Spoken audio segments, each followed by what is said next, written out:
Like we swore we wouldn't do. Drank too much beer last night. A lot more than we wanted to. There was girls from Argentina and Arkansas, Maine, Alabama, and Panama, all mixed together and having a ball. Yeah, we went out last night. One thing started leading to another. Out last night, hitting on everybody and the mother. They were two karaoke girls drunk on a dare, singing I got you, babe, my Sonny and Cher. Your life was good everywhere. We went out last night.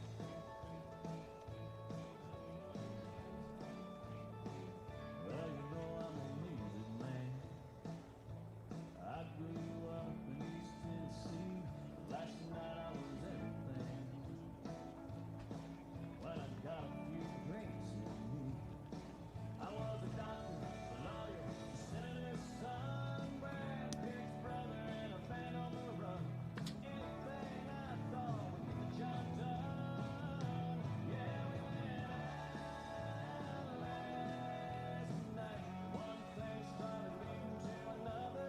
Out last night, hitting on everybody and the mother. There were people doing body shots up on the bar, Jimmy and a fist fight out by the car. Everybody was some kind of star when we went out last night. Well, the fact that I'm still breathing means that I must have survived, and that I live to go out with my friends again tonight. Oh, we went out last night. One thing started leading to another. Out last night. Everybody's trying to learn on each other. They were dancing on the tables, howling at the moon, pairing up together, and pretty soon there was not a soul in sight when we went out last night.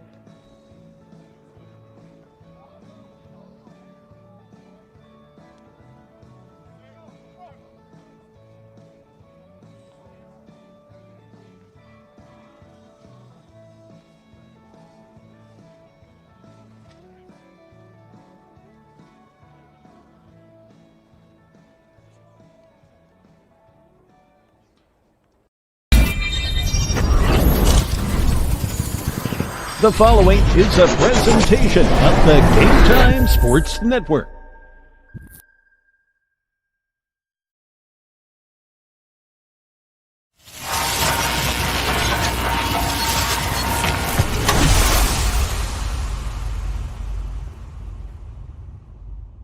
From beautiful Cleveland State, Tennessee, on the campus of Cleveland State Community College, this is Cleveland State Baseball.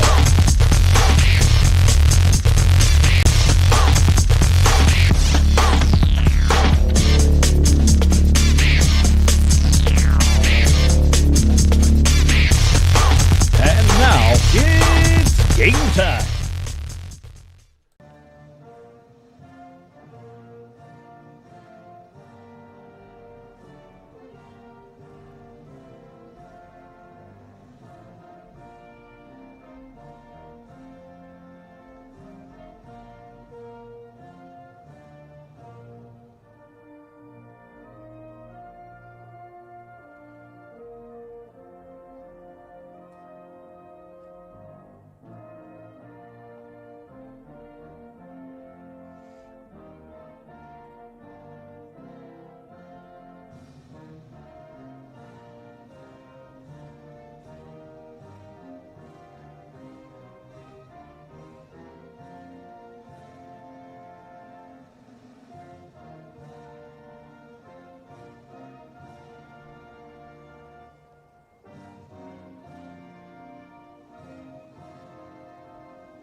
Good afternoon and welcome on in. Yes, indeed, it is game time. I'm Jay Harper, Game Time Sports Network, as we prepare to get underway with a 9-inning contest. The Salukis of Southwest Tennessee. They are here at Cleveland, Tennessee, to take on the Cleveland State Cougars. Again, I'm Jay Harper. Boy, still trying to recover from that beautiful walk-off victory last afternoon, yesterday afternoon. We'll get into some of that as the day goes on here in Cleveland, Tennessee. Have we had a weather change. I mean, it's a beautiful day, but a bit on the chilly side. We're at 50 degrees. Feels like 42. We've got wind gusts up to 30 miles an hour. And the wind at the moment does seem to be going from left field to right field, blowing across the diamond. It's going to be interesting to see it. Well, it's going to be an adventure for pop-ups and high fly balls out in the outfield. We also have a little bit of a change in terms of positions for some of the players for the Cleveland State Cougars. Coach Aaron Bryant moving some guys around the diamond, and the same can be said for the Salukis for Southwest Tennessee, as Coach Eric Schoenrock has kind of moved some guys around defensively as well. For the Cleveland State Cougars, we'll get to see Braden Suggs on the mound. Braden coming in with his 9th start of the season, a 4.89 ERA, 46 innings pitched. So he on the mound, and Jordan Smith, a workhorse behind the plate, he the catcher. As we get underway, the leadoff batter for the Salukis is Cameron Baker. Cameron playing right field today. He was playing second yesterday. And I had commented yesterday it was interesting to see in a crucial moment where the Salukis pinch hit for Jonathan Walsh, who was by far their hottest hitter. And I see he is not in the lineup today. I have not had a chance to talk with Coach Schoenrock before the game to perhaps see if Jonathan is injured in some way. I can't imagine him not playing for any other reason unless perhaps he had a family emergency or something we're not aware of. But in any event, this is Cameron Baker at the plate. 2 balls and 1 strike.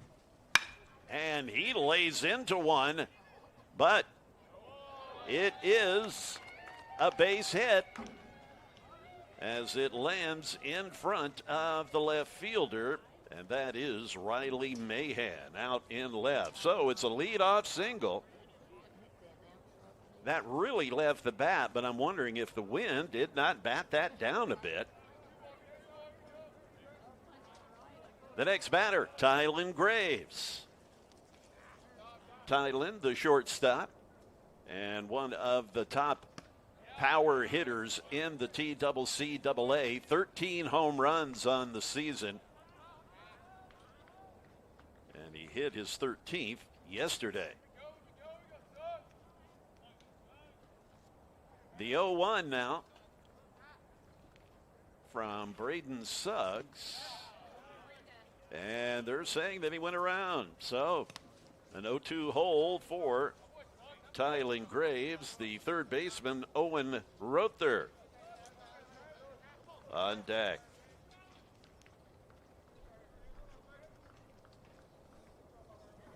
From the stretch, the pitch from Suggs, and it is outside. 1 ball, 2 strikes. Runner on first. That is Cameron Baker after the single to left to lead things off.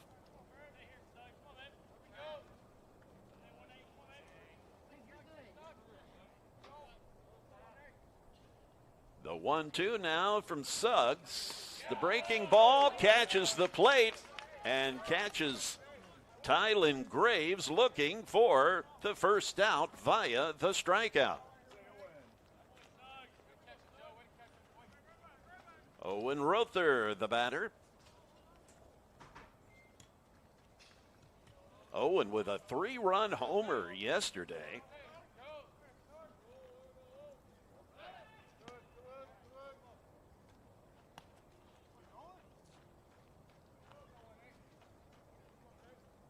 The DH, Brady Cooper, waits on deck for the Salukis.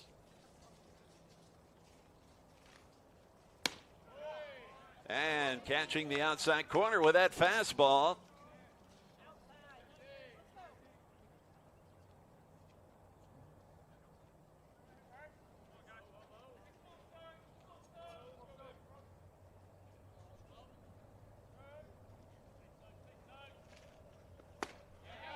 And right there, Suggs looking sharp here in the early going. 0-2 now.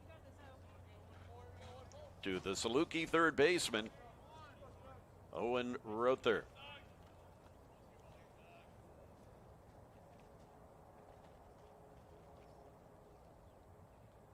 From the stretch, the 0-2.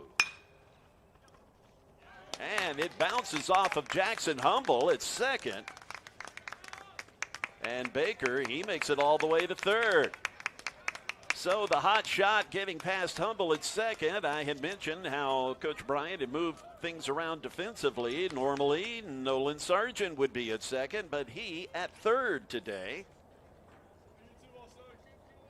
We'll get into the starting lineup at the bottom of the inning for the Cougars. So Rother reaches. Brady Cooper, the batter.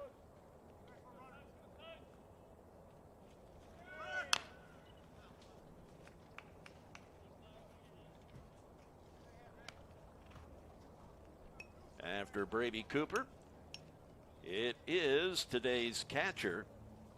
That would be Trip Ray. Runners at first and third with one out. And the runner goes, but they elect to just let him get there. So 2 runners in scoring position with an 0-2 count on the DH, Brady Cooper.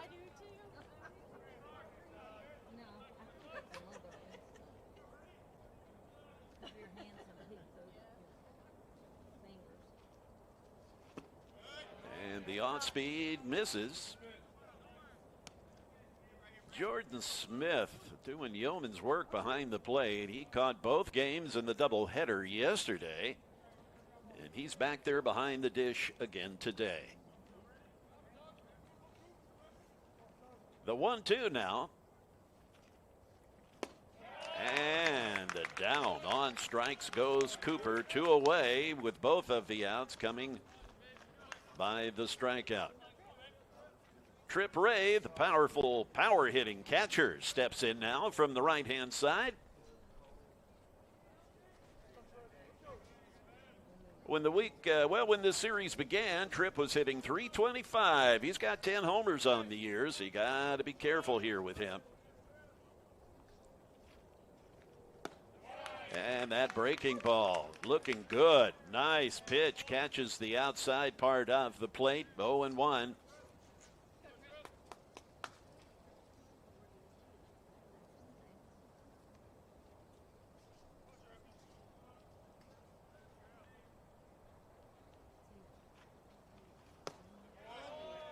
Just barely missing.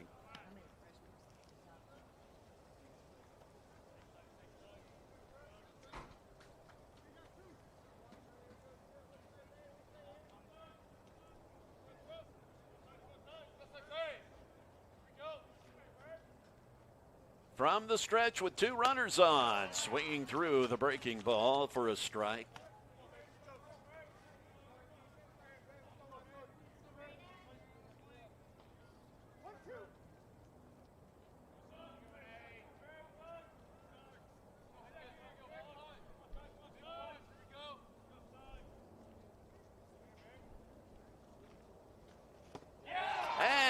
Suggs gets out of the inning, 3 strikeouts, leaving 2 runners stranded.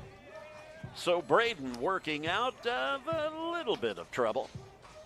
We'll head to the bottom of the first inning. Game Time Sports Network, Southwest Tennessee versus the Cleveland State Cougars. They will lead off with their shortstop, John Reed.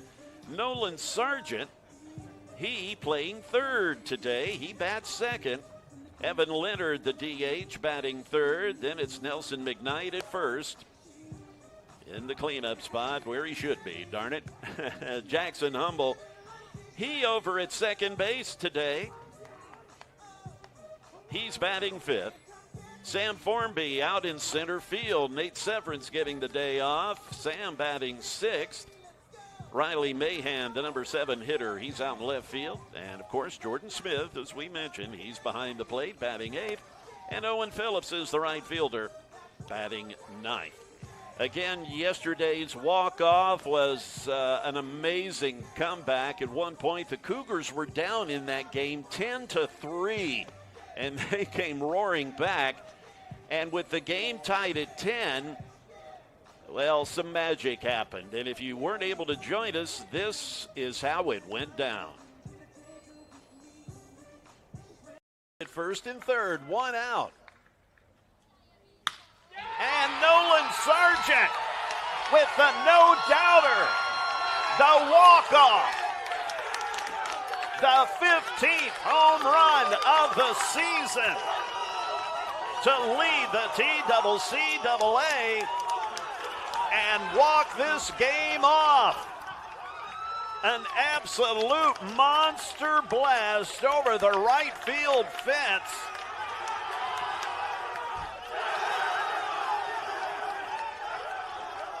That is your final, the walk-off.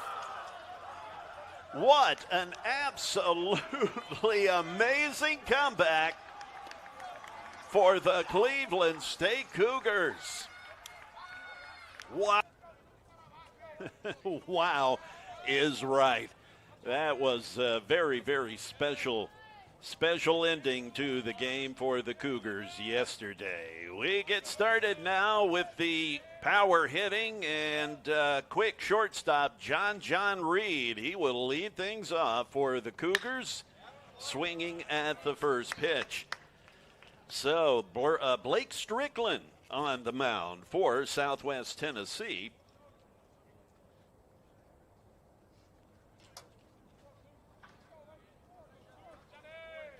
Give you some info on Blake.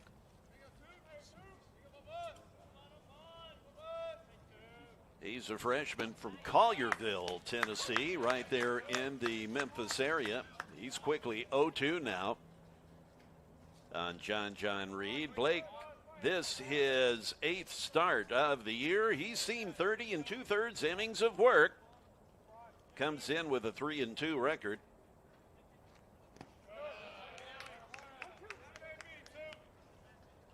He has an 8.51 ERA. He has struck out 28 batters in the 30 2/3 innings. Due up next, it is yesterday's hero, at least one of them. There were a number of guys that played crucial roles in that comeback win yesterday. But Nolan Sargent, today's third baseman, is at the plate next. He's on deck.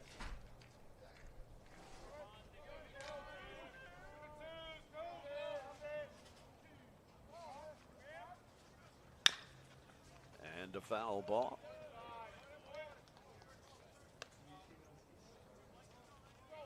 Two balls, two strikes to the shortstop, John Reed.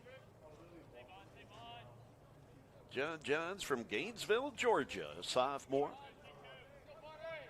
I've really been impressed with John's versatility. Hits for power, hits for average, has good speed, good glove. I mean, he is just a five-tool player.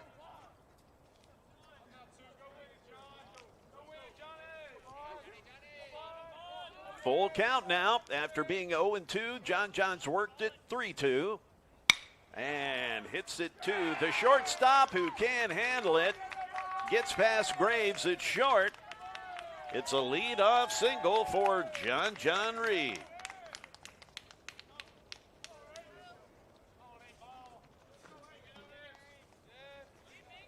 So here is the man, the home run leader in the TCCAA. He hit number 15 yesterday in grand fashion with that walk-off.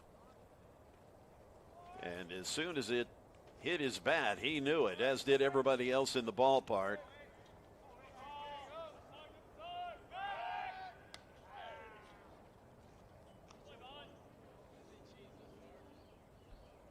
John is a base-stealing threat.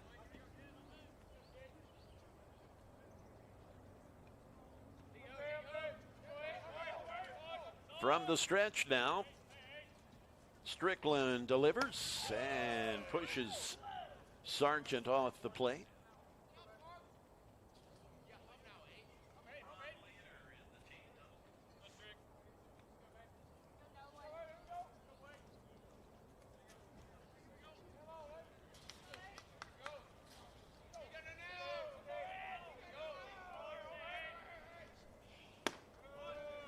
Looks at an inside strike that Nolan thought was low. 1-1 with the DH, Evan Leonard, on deck.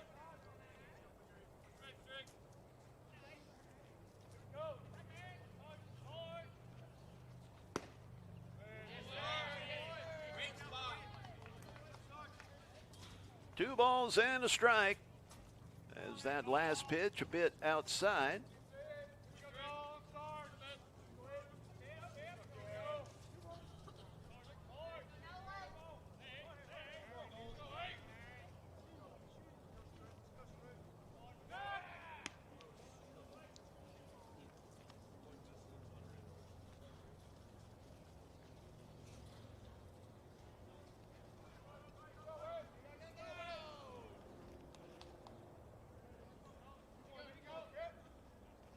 The 2-1 now to Sargent is outside. You can certainly understand them being a bit careful with Sargent.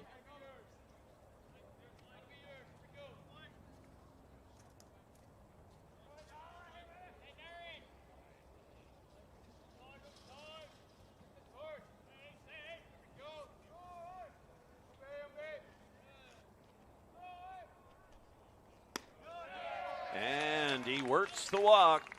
Two runners on. Evan Leonard, the batter.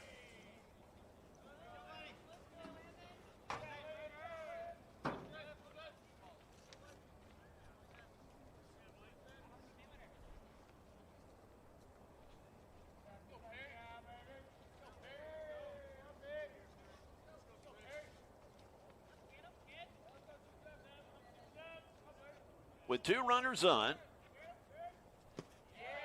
Strickland missing inside.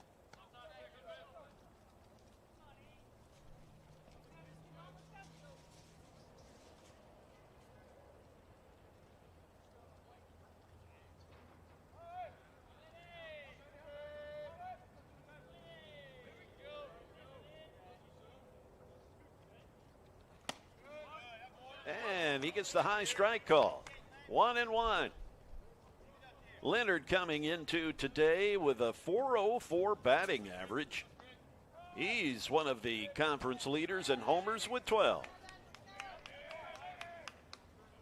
Evan even has a triple to his credit.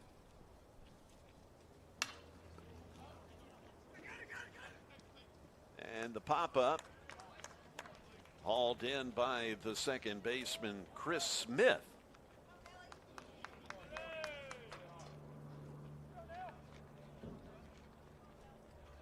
There's the first out, so Leonard is retired.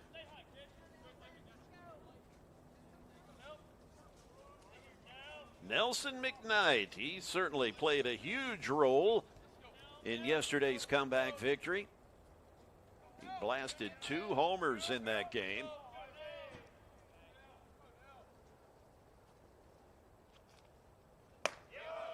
And the pitch high.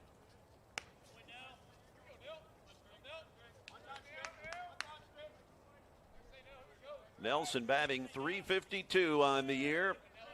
9 homers this season. As a team, the Cougars have 71 home runs.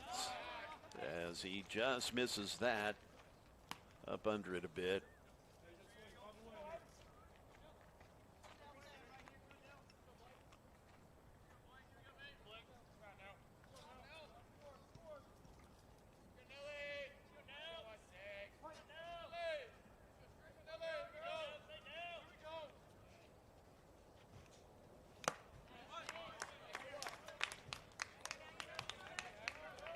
Strickland with a good fastball has McKnight at 1-2. The second baseman is Jackson Humble for the Cougars. He waits on deck.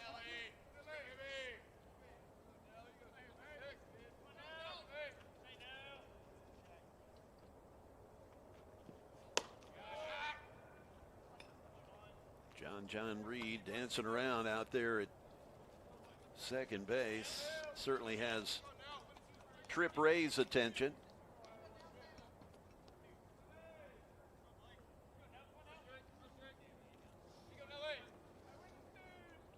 A 2-2 count on the Cougars cleanup hitter and first baseman, Nelson McKnight.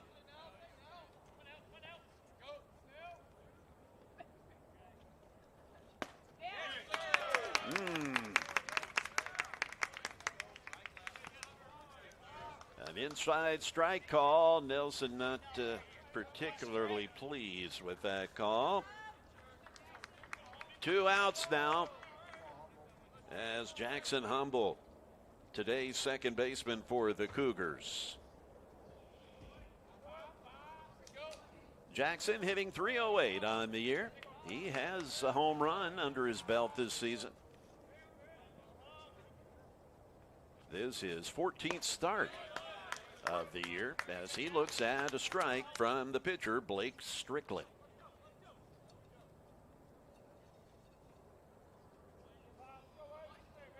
Sam Formby waits on deck if Jackson can get aboard.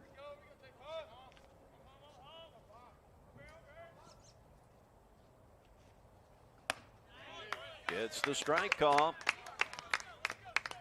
0-2 now. The inning starting off good for the Cougars. They got the first 2 guys on, but they are at risk of being stranded out there with 2 outs and an 0-2 count on Humble. And that right there, the breaking ball fools Jackson. So what started out promising for the Cougars is all for naught. We'll move to the top of the second inning. This is the Game Time Sports Network.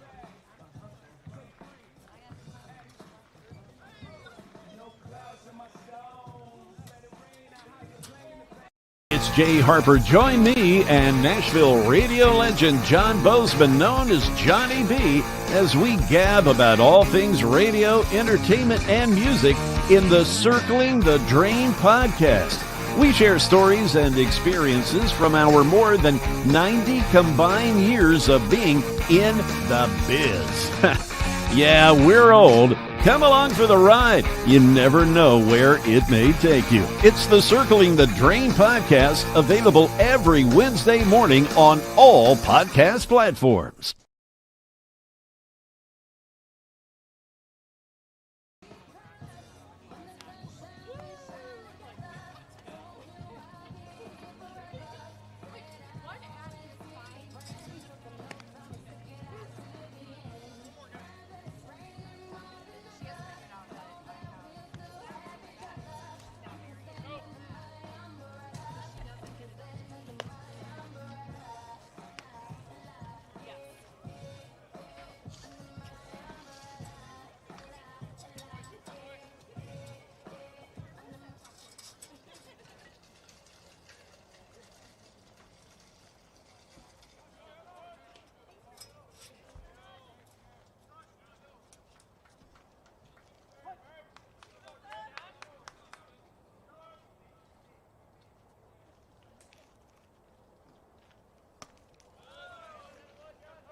Braden Suggs back on the hill for the Cougars, and he greets the catcher for the Salukis, Josh Caudle, with a first pitch ball.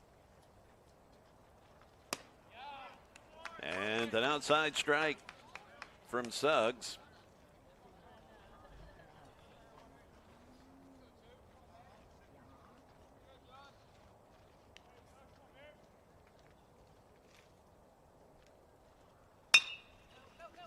Right back up the middle.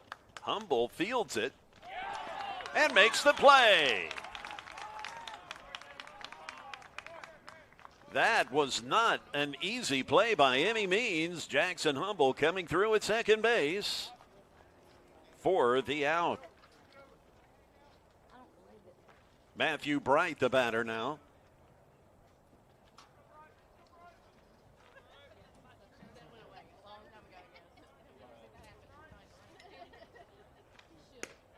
And he looks at a first pitch strike from Braden Suggs.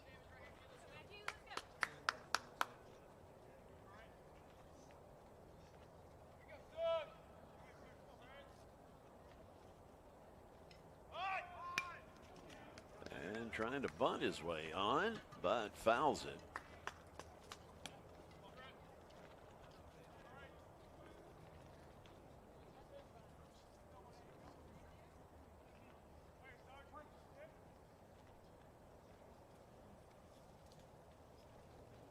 The 0-2.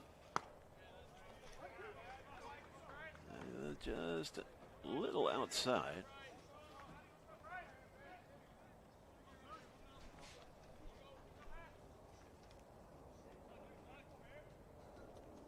Matthew Bright hitting .220 on the year. But he puts the Salukis on the scoreboard with a solo homer to right field. So Matthew Bright certainly brightens things for Southwest Tennessee with a solo homer. That's Matthew's fourth home run of the season.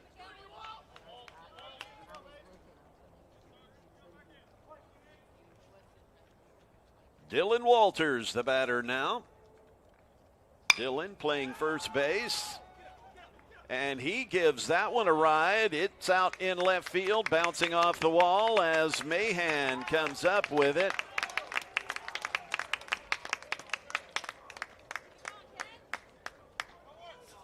So 2 solid hits for the Salukis to lead off this top of the inning. It's a double for Dylan Walters. That brings up the number 9 hitter, the second baseman, Chris Smith.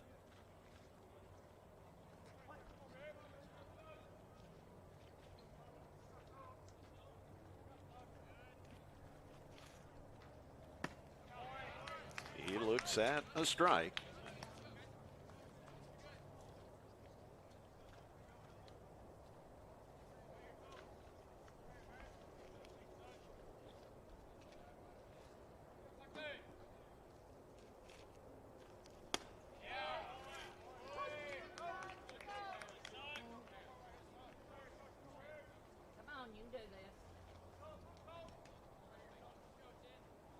Oh, 2 now to the number 9 hitter, Chris Smith.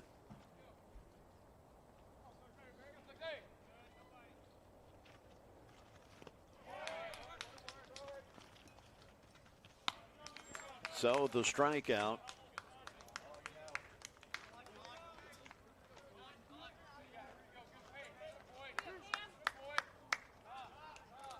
Two outs now. Back to the top of the order with the right fielder, Cameron Baker, who singled in his first trip to the plate.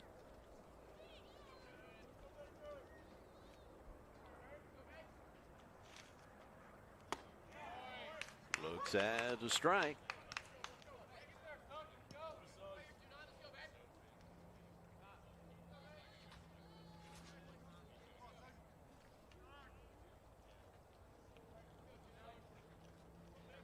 from the stretch. Suggs delivers. And they're saying he checked the swing, did not go around.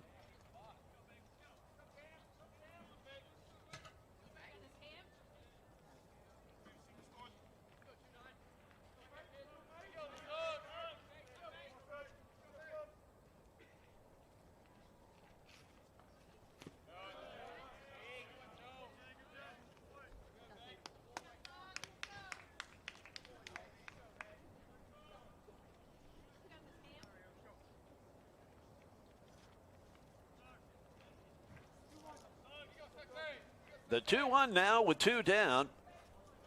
Runner on second.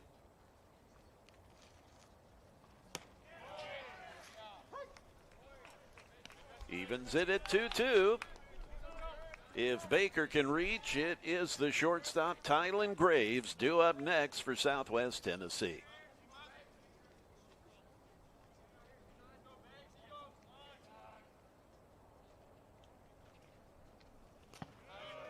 And Smith doing a great job keeping it in front of him as that skipped in there.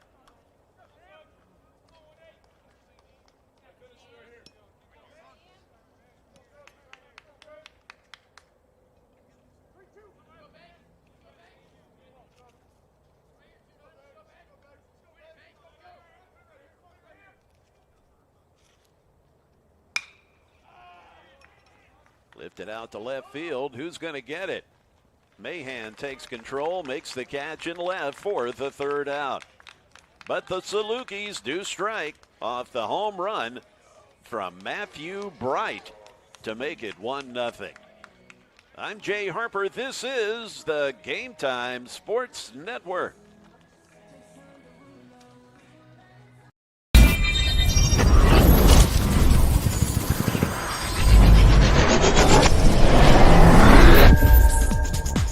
Get ready for the ultimate sports experience. The Game Time Sports Network, your ticket to adrenaline-pumping action where every play comes to life.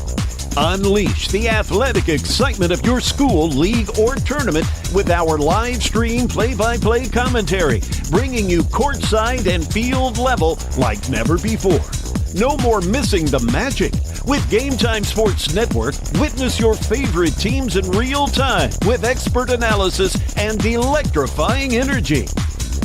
Accessible, immersive, and always on point. Game Time Sports Network, because every moment deserves the spotlight. Don't just watch, experience the game. Game Time Sports Network. For your front row seat, it's game time.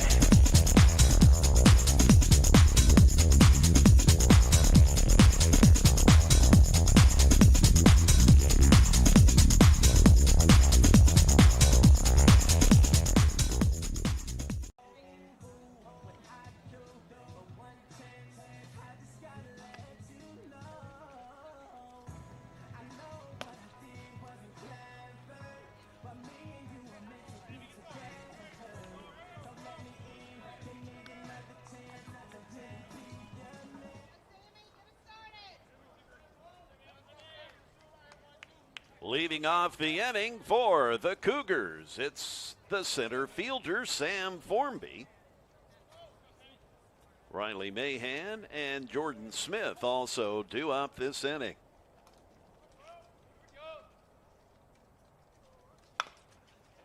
First pitch swinging, foul.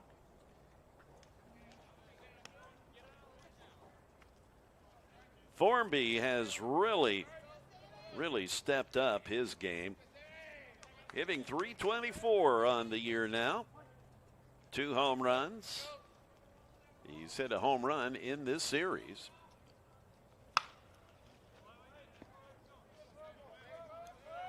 Another foul, so he's got himself in a 0-2 hole here. Blake Strickland has limited the Cougars thus far to just 1 hit here in the early going.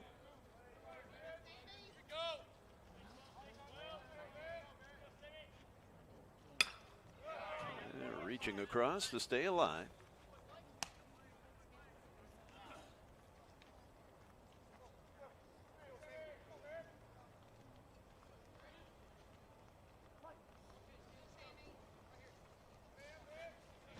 The 0-2 now from Strickland.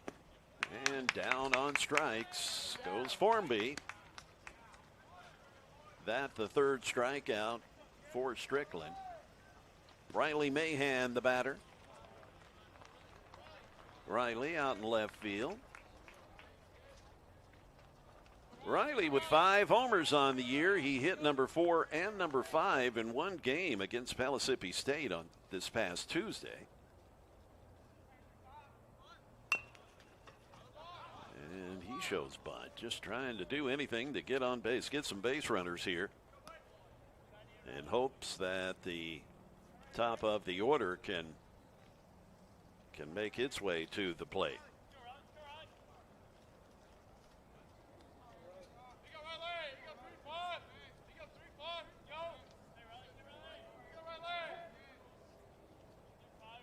The 0-1 to the Cougars left fielder. And a hot shot over to third. And making the play is Rother as he guns down Riley Mahan.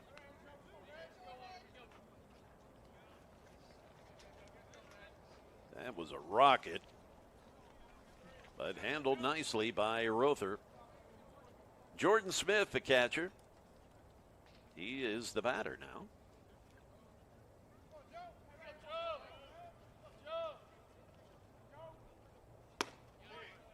And a first pitch strike from Strickland. Owen Phillips, the number 9 hitter and right fielder, waits on deck for the Cougars.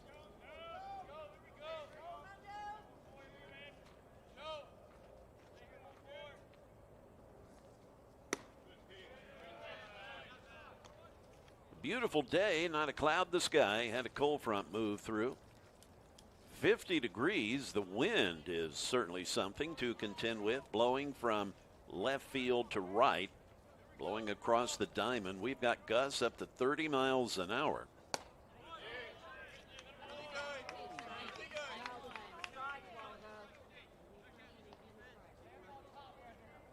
Two balls and a strike with 2 outs.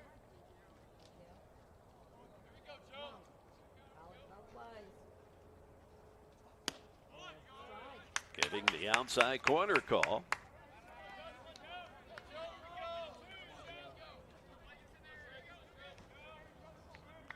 Blake Strickland, the pitcher, he is a freshman. The Saluki coach, Eric Schoenrock, a former professional pitcher, as that skips past Trip Ray. Schoenrock pitched in the Padres organization. He knows his pitchers, and he has found himself, he has some good young pitchers, and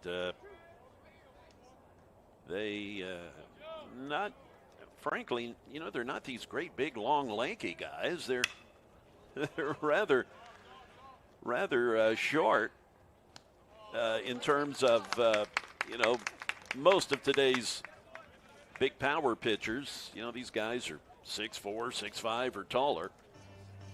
But these Saluki pitchers, I mean, they may be 6 foot, 5'11", what have you, but boy, they've got good life on their fastballs. And that is the case with Strickland, a freshman. So get out of the inning on the pop-up from Jordan Smith. So the Salukis now, they will head to the top of the 3rd inning. This is the Game Time Sports Network.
Tylen Graves, the batter, as he ducks out of the way on the pitch from Braden Suggs.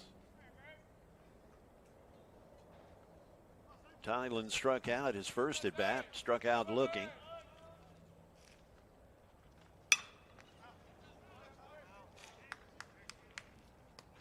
One and one. Owen Rother, he is on deck.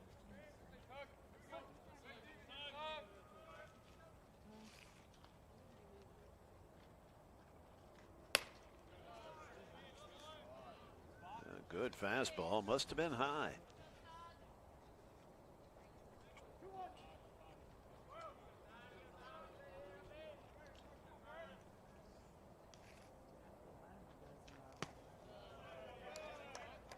Working the count at 3-1.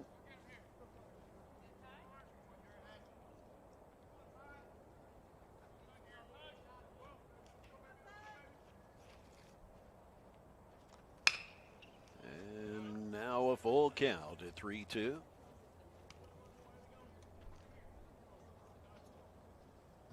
Graves hitting .317 on the year, and again, one of the leaders in the conference in homers with 13. I think there are 3 guys with 13 homers. I know Hayden Pantier, that fine player from Walter State. He has 13.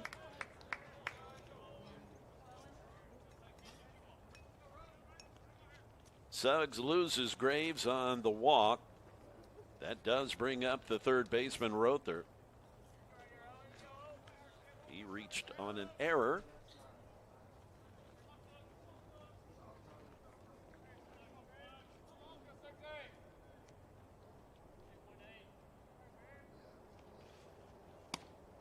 Looks at a first pitch strike.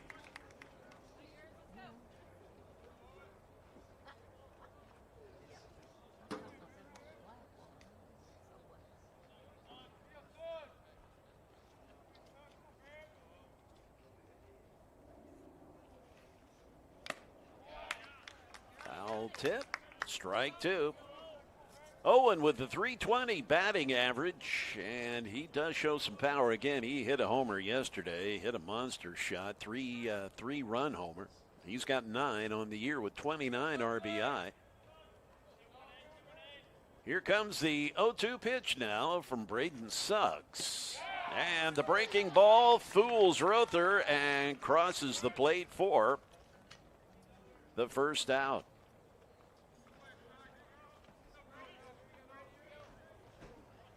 Brady Cooper, he struck out his first at bat.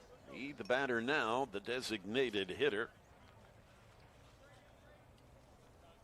6 strikeouts for Suggs.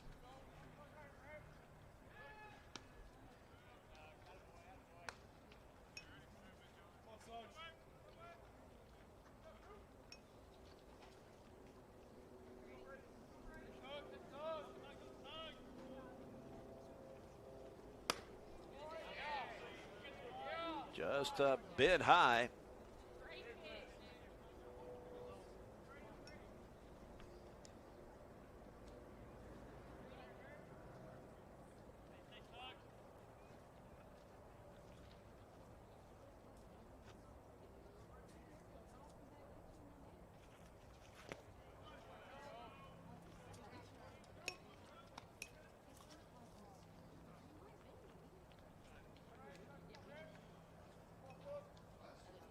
Cooper way in the back of that batter's box. Got his foot on that back line.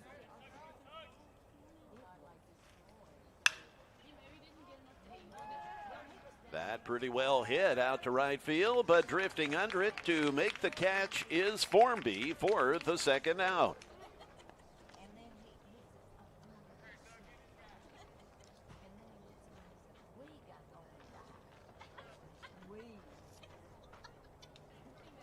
Trip Ray, the batter, and the Saluki catcher.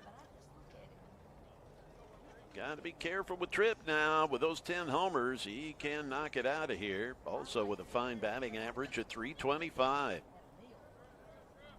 36 RBI on the year.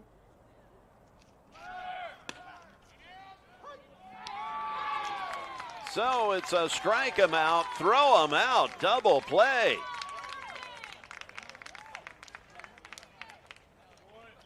Jordan Smith and Braden Suggs taking care of business. That retires the sides, as now we'll move to the bottom of the third on the Game Time Sports Network.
Leading off for the Cougars, Owen Phillips, the right fielder. And he swings through the first pitch from Blake Strickland.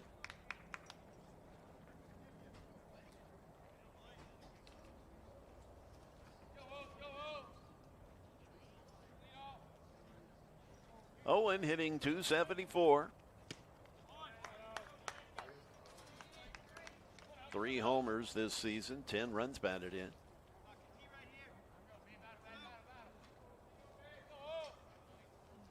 Owen's a sophomore from down the road in Chattanooga. Swings through 3 pitches for the first out.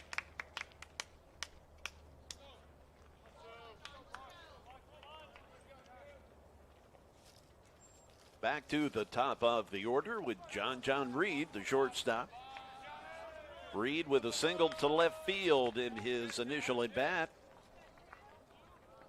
This a full 9-inning game today. We had the 2 double headers, the double header games yesterday, the 2 games yesterday that were split.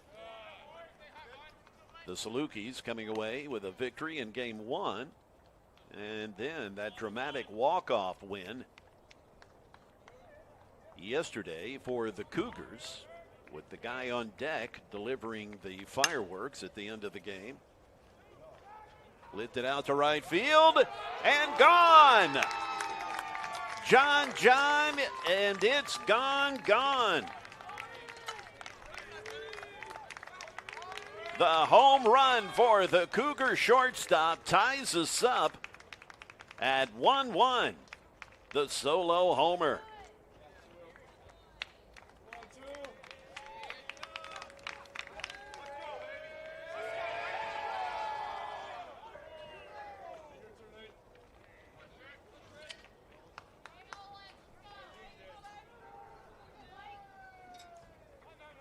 Great combination, as I mentioned earlier. Reed, a 5-tool player. Power, speed, hits for average, great fielder. And a guy who is kind of meets the same criteria. Standing up at the plate now. Nolan Sargent At only 5'9", his power is just amazing. And it comes from his incredible bat speed.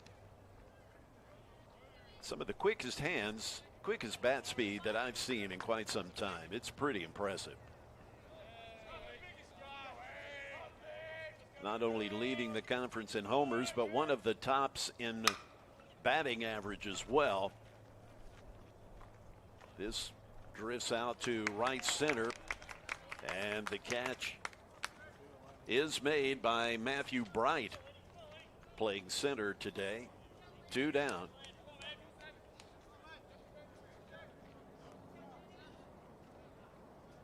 Evan Leonard popped up to the second baseman, his first at bat.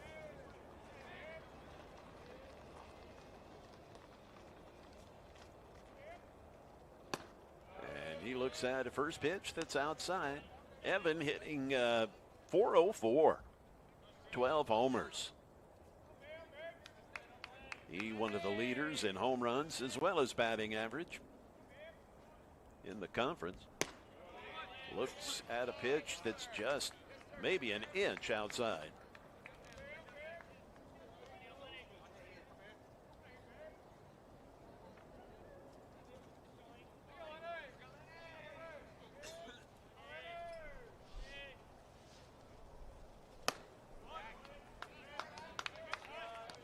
Two balls and a strike to the Cougars DH, with the Cougar cleanup hitter waiting on deck.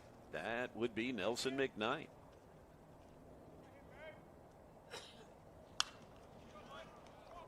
Popped foul.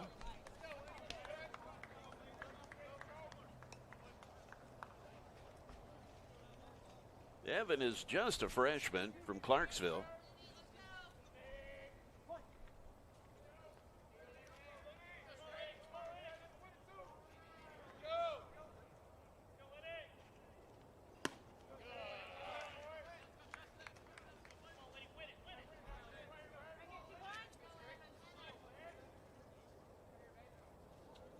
Leonard's worked the count full with 2 outs. Here's the payoff now from Strickland. Loses him.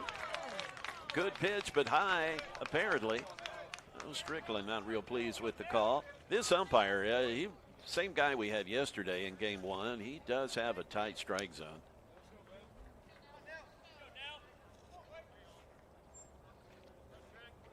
Nelson McKnight,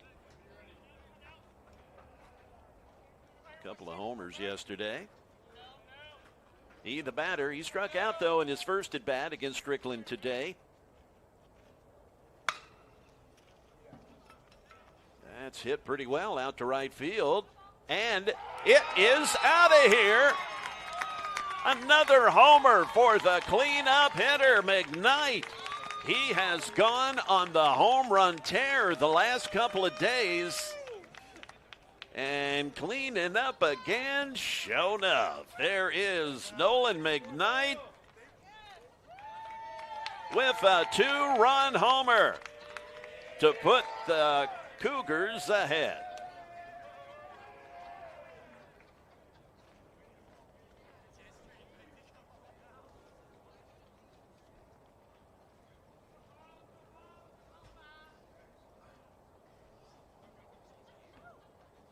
Jackson Humble, the batter.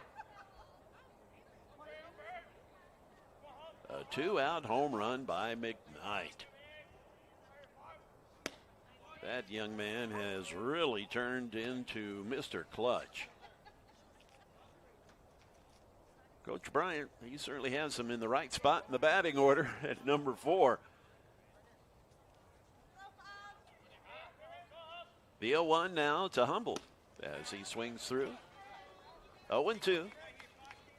Sam Formby on deck.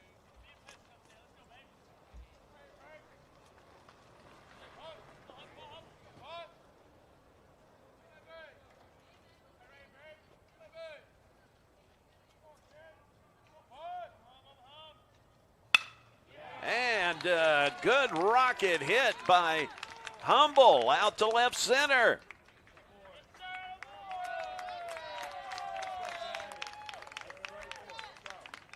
Humble with the line drive single to left center. 2-out hit brings up Sam Formby.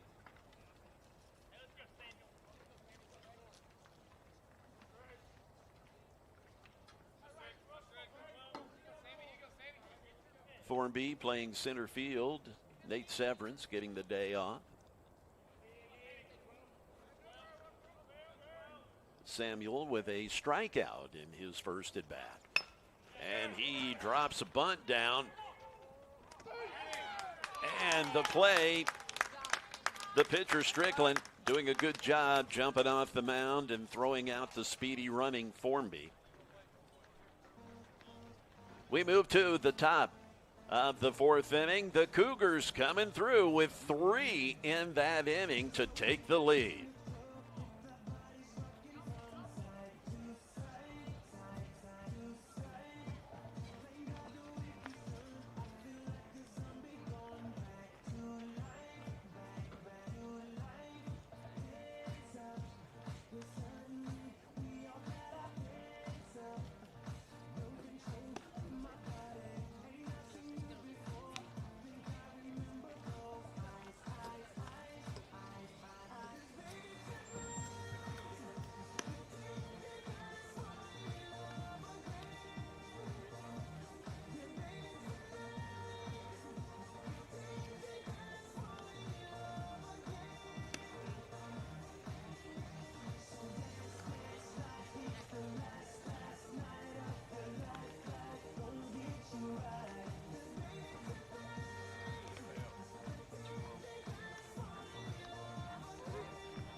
Trip Ray out at the plate, up at the plate, I should say. He was at the plate when Graves was thrown out at second.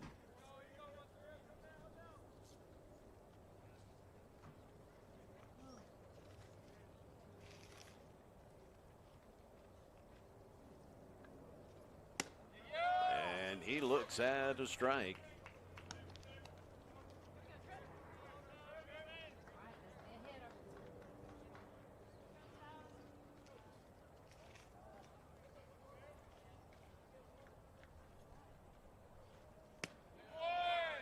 Just missing.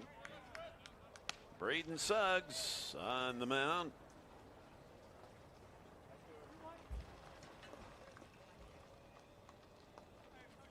Six strikeouts for Suggs thus far.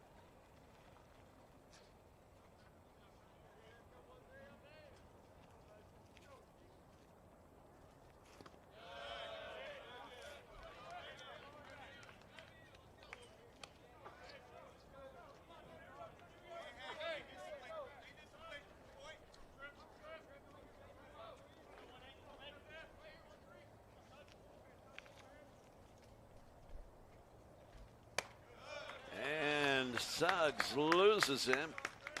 It's the second walk that Braden's given up. The catcher, Josh Caudle, the batter now, grounded out to second in his initial trip to the plate.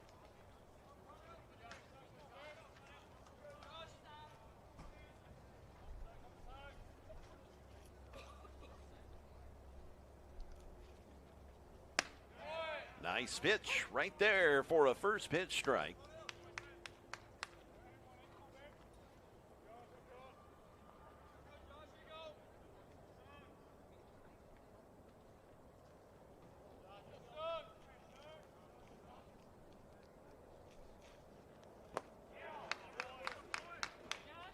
Caudle fooled on that one. 0-2.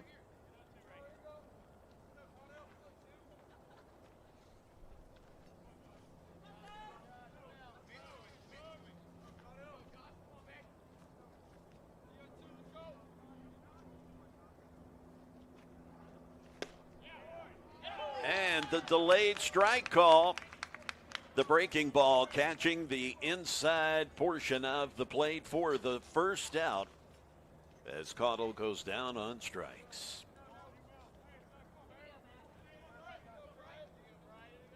Matthew Bright, the center fielder, in the batter's box now. He put the first score up on the board for the Salukis with that solo homer.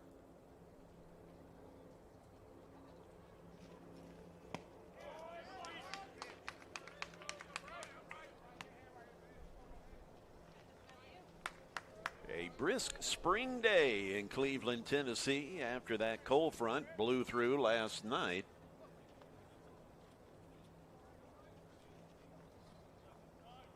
.50 degrees currently. An 0-2 count now on Bright.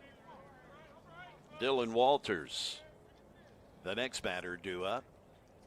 Got wind gusts up to 30 miles an hour. Don't think we got any rain, and I think it was a dry cold front that blew through. At least in my hotel, I didn't hear any rain. It doesn't look like it's rained. 1 ball, 2 strikes.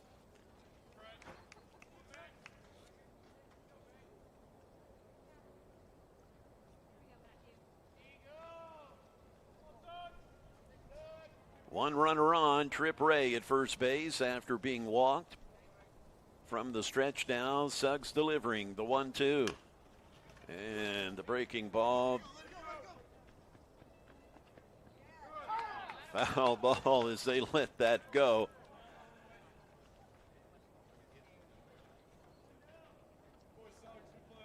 Yesterday, McKnight had a similar situation where he swung at a ball and he just got a piece of it and dribbled down the third baseline and kept going and kept going and kept going. And it rolled almost all the way to the bag and never did go foul. And McKnight wisely, as soon as he hit it, he started chugging for first and ended up with the hit.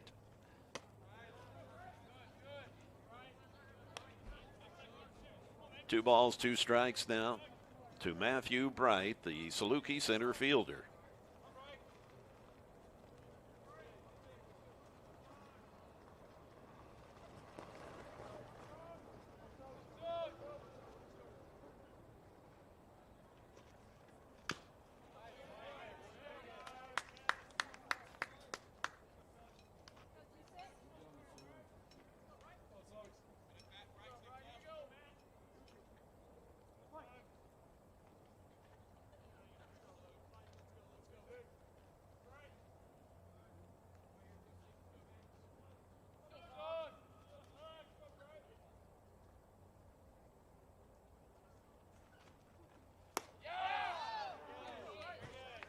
Outside, but not by much. A full count now.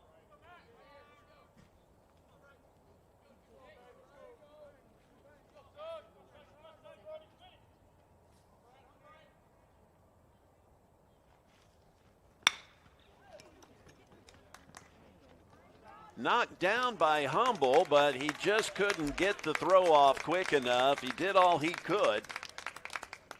And Bright just beats it out. So good hustle from Bright, good hustle from Humble at second, but Bright winning that little battle.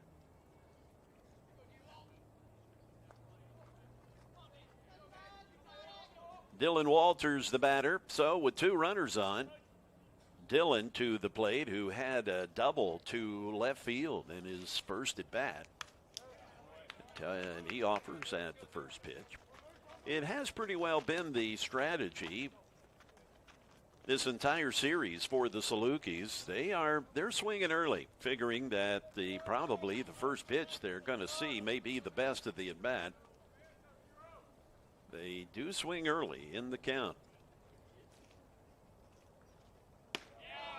And the breaking ball, it backs Walters away a little bit and does catch the plate. 0-2. 1 out with 2 runners on. And Chris Smith, the second baseman, waits on deck.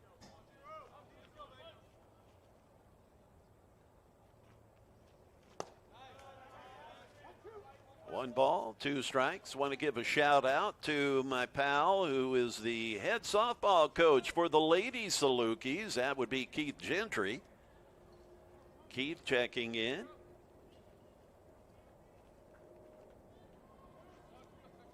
One of the hardest working guys.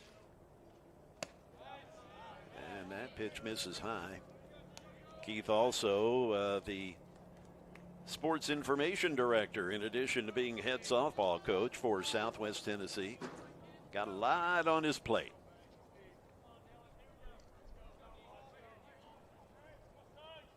And he loves to keep score. He's a kind of a stat rat. And the breaking ball for the strikeout. Walters is retired. That brings up the number 9 hitter, Christopher Smith, who struck out in his initial at bat in the game.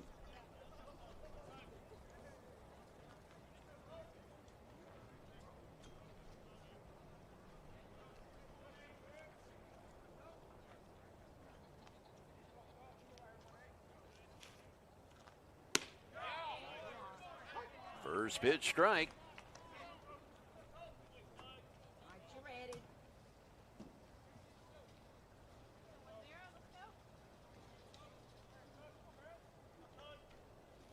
Chris hitting .244 on the year.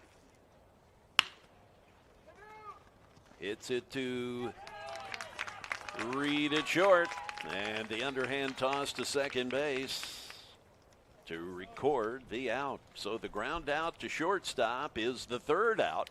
And the bottom of the 4th inning is upcoming on the Game Time Sports Network. It's Jay Harper. Join me and Nashville radio legend John Bozeman, known as Johnny B, as we gab about all things radio, entertainment, and music in the Circling the Drain podcast. We share stories and experiences from our more than 90 combined years of being in the biz. Yeah, we're old. Come along for the ride. You never know where it may take you. It's the Circling the Drain podcast, available every Wednesday morning on all podcast platforms.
The left fielder, Riley Mahan, will get us started in the bottom of the 4th inning for the Cougars, who are up 3-1, courtesy of a 2-run homer. Oh, mercy, as Strickland plunks Mahan. The hit by pitch. 2-run homer by Nelson McKnight. And a homer from John Reed. So all of the runs coming via the homer for the Cougars thus far. Jordan Smith, the batter. I've really been impressed with him behind the plate. He is just a hard-nosed, gritty player.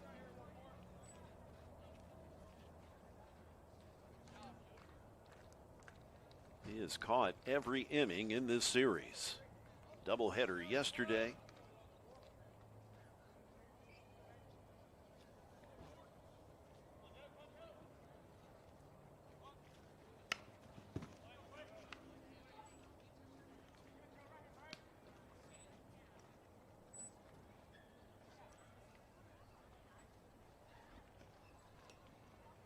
Jordan popped up to the second baseman in the first at bat.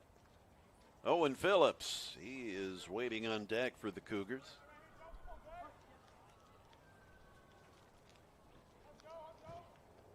Jordan is a freshman from right here in Cleveland, Tennessee. Trip Ray making sure that Riley Mahan knows he's back there.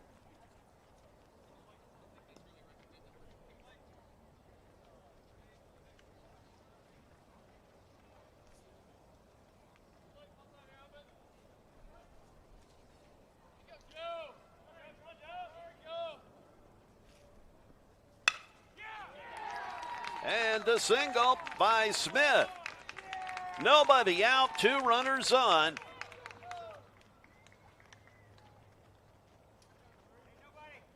For Owen Phillips. Owen in right field. The top of the order waits on deck with John Reed.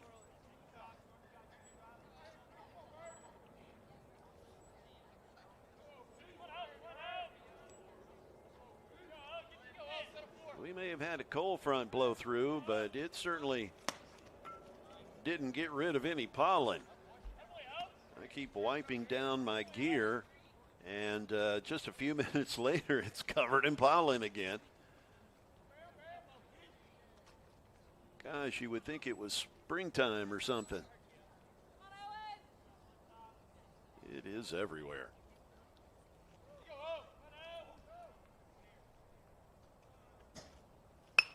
Phillips pops a bunt back, and they get they get the lead runner as Mahan slid into Rother at third. Certainly no ill intent there, just a baseball play. Wasn't, I don't think, he did not look like he was trying to go up with spikes up. They get him out.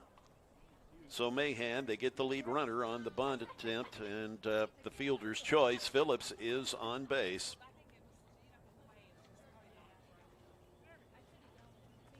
But 1 out as Mahan is thrown out at third.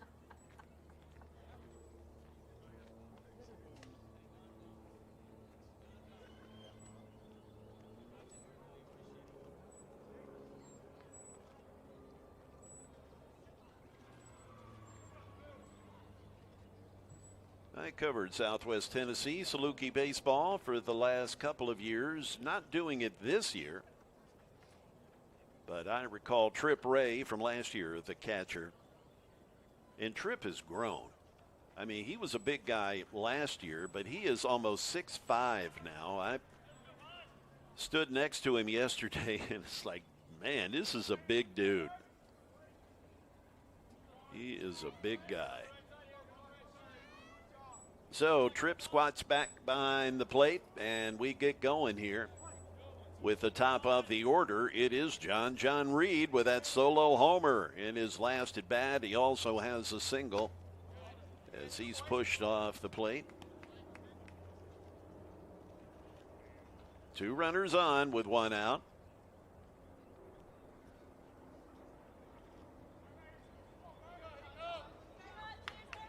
From the stretch now, Strickland. That's lifted out to right field. And the wind, I think, making that more of an adventure than the right fielder Cameron Baker would have liked.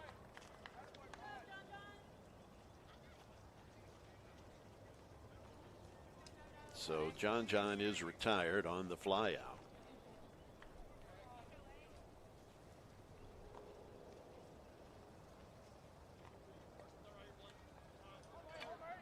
Jordan Smith was able to tag up and make it over to third. Here is the conference leader in homers, Nolan Sargent.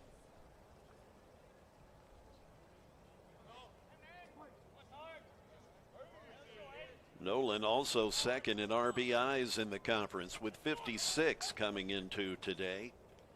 He's behind Hayden Pantier, the league leader in RBIs. Hayden from Walter State. We also cover Motlow State baseball, and when Walter State played Motlow State, you could tell Pantier, that dude's a player. He hit a home run in the series that we covered at the beginning of the year. But Hayden, he has 65 RBI and leads the conference in batting average at .485. But Sargent right there in the pack with a .458 batting average coming into today. And John Reed right behind him hitting .450.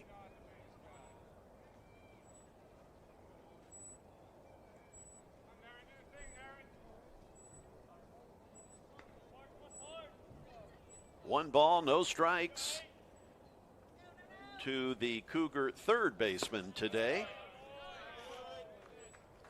Nolan normally planted over at second, but he's playing third today. So Quade Carver and Drew Wood getting the day off at third.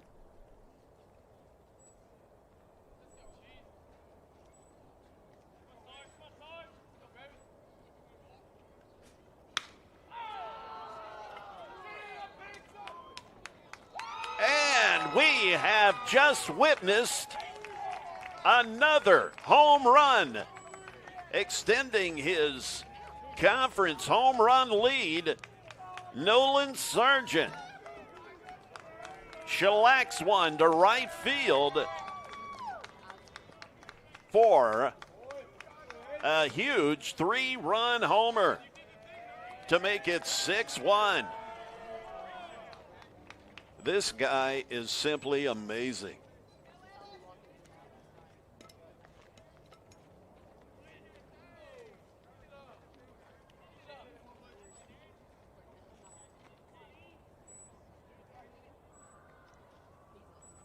Evan Leonard, the batter now. And he is brushed off the plate and not too happy about it. You know, is that a little bit of a signal after a 3-run homer? Well, let's hope not.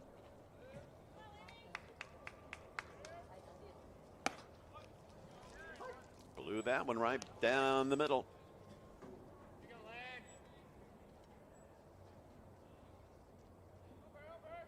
Evan Leonard, he is third in the conference in homers.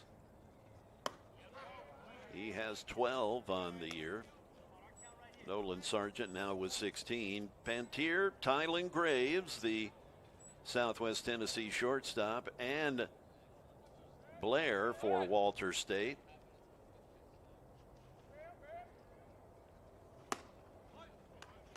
They all have 13 homers.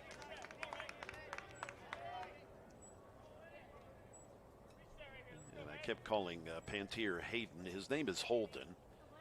I get he and Hayden Blair confused. They both hit home runs. They're both with Walter State. They're both fine players. So it's Holden Pantier.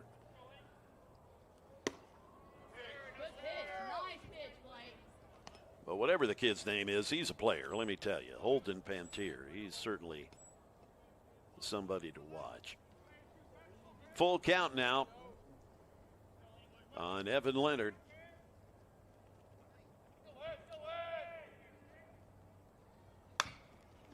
Getting around too early.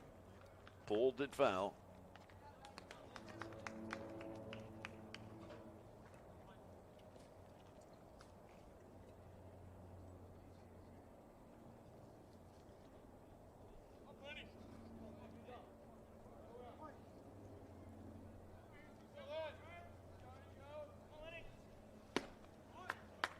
Down on strikes goes Leonard. But the Cougars managed to put 3 on the board, courtesy of another huge home run from just an amazing player. Nolan Sargent comes through once again. Yesterday, of course, he walked it off as the Cougars were able to come back from being down by 7 runs. They were down 10-3 at one point in that second game yesterday and came back to tie it and then win that thing. And if you did not get a chance to see how it all played out on the walk-off, this is how it all went down yesterday. At first and third, 1 out. And Nolan Sargent with the no-doubter, the walk-off, the 15th home run of the season to lead the TCCAA and walk this game off. An absolute monster blast over the right field fence.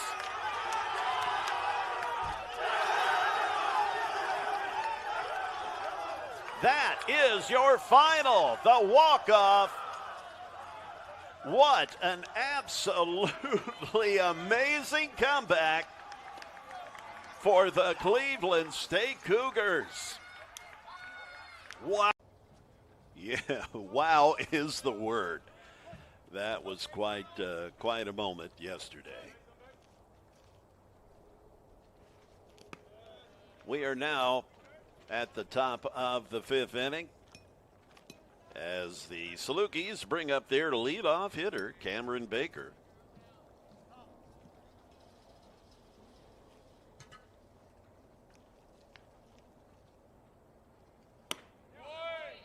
And a strike call.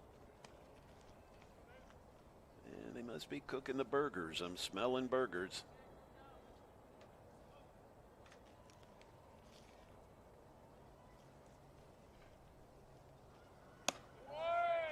Outside corner strike call. 1-2. Tylen Graves due up next. Baker has singled and struck out today.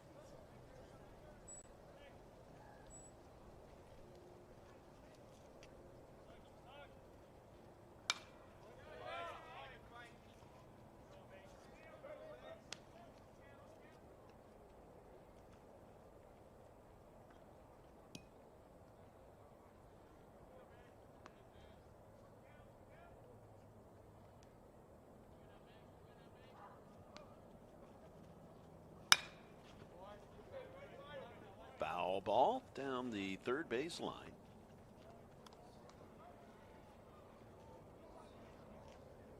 One ball, 2 strikes now to Cameron Baker with Tylen Graves waiting on deck.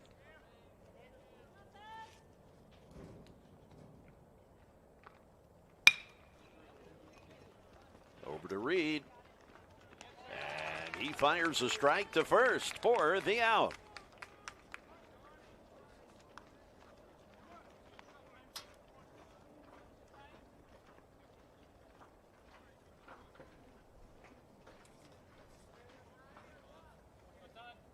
Graves has walked and struck out today. Again, he one of the conference leaders in homers. Hit his 13th yesterday. And again, he is tied with Holden Pantier and Hayden Blair, both with Walter State, both with 13.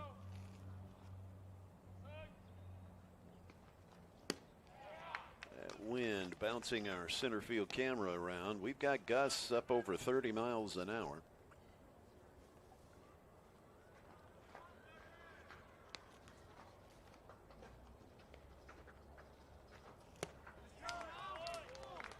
And Graves, they've kept him in check here so far today.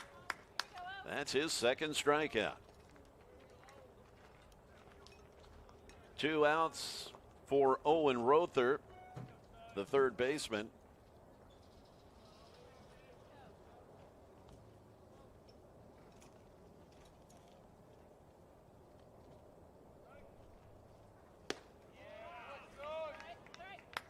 First pitch swinging.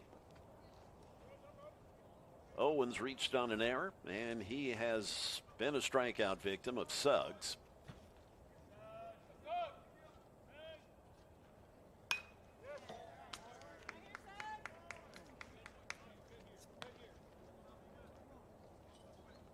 Coming into today, Suggs leading the conference in strikeouts with 66.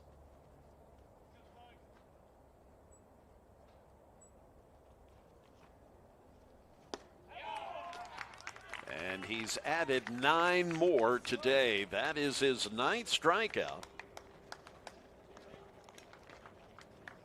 So Suggs taking care of business. He has left the Saluki scoreless in the last 3 innings. The Cougars now will head to the plate here in the bottom of the 5th on the Game Time Sports Network.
Nelson McKnight, the batter.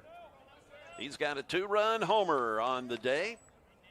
Hit 2 of them yesterday as he looks at a first pitch ball.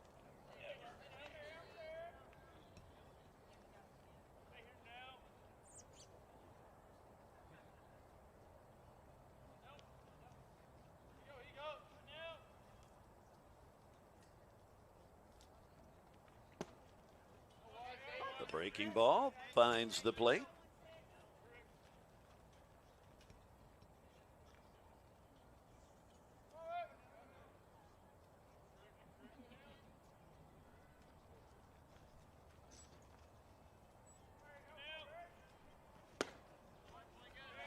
Big cut, can't catch up. 1-2.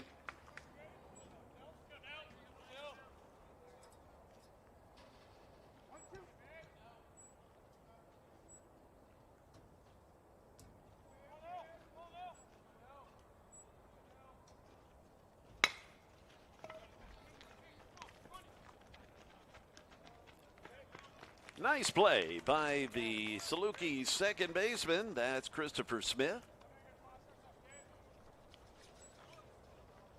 McKnight is retired for the first out.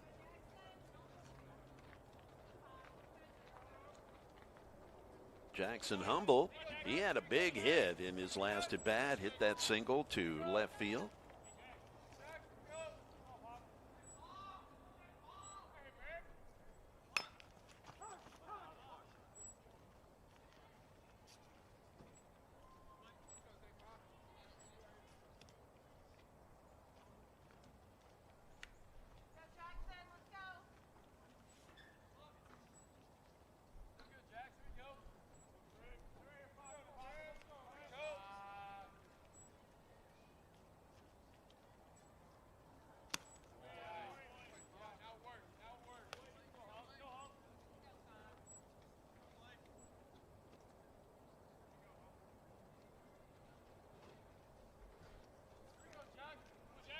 The 1-1 pitch now to Jackson Humble, the breaking ball. It is good for a strike, 1-2.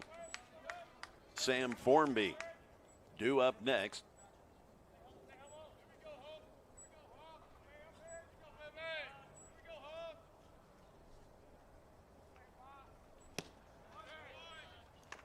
And Jackson fooled on the pitch, waved at it.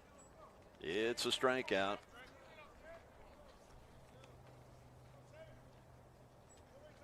Two away for Formby, who tried to bunt his way on last time. And nice play by Strickland, who jumped off the mound to throw him out.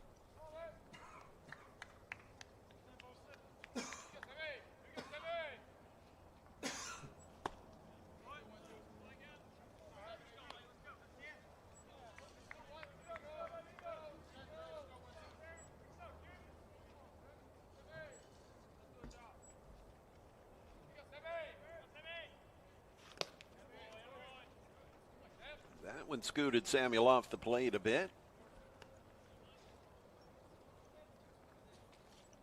Riley Mahan is the on-deck batter.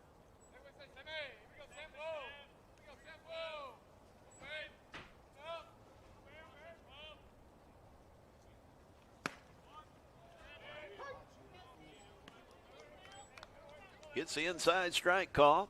1-2.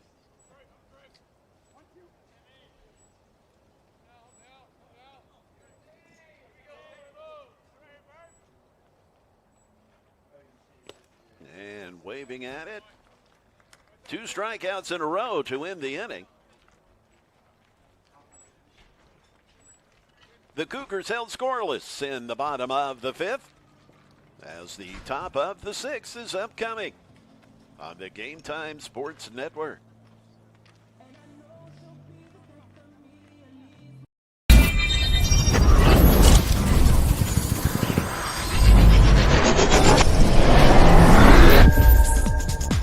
Get ready for the ultimate sports experience.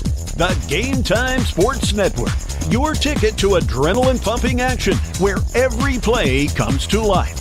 Unleash the athletic excitement of your school, league, or tournament with our live stream play-by-play commentary, bringing you courtside and field level like never before.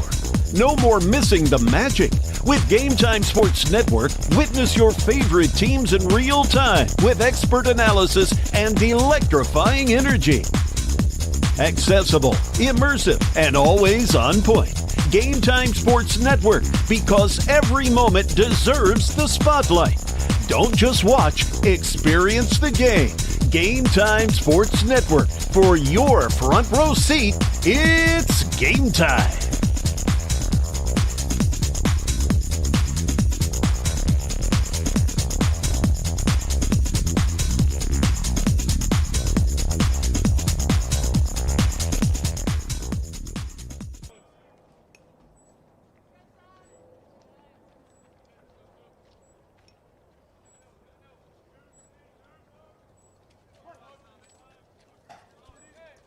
Brady Cooper, the batter, to start the top of the inning as he swings through the first pitch and fouls it off.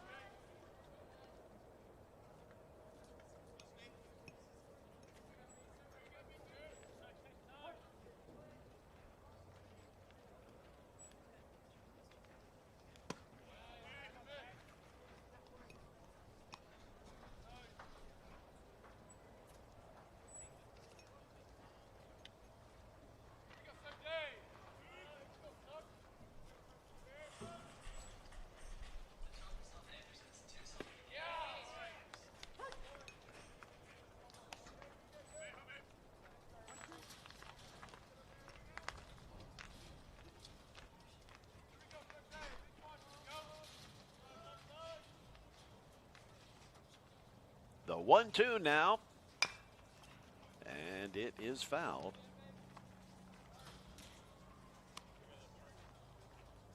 Cooper has struck out and flied out to center.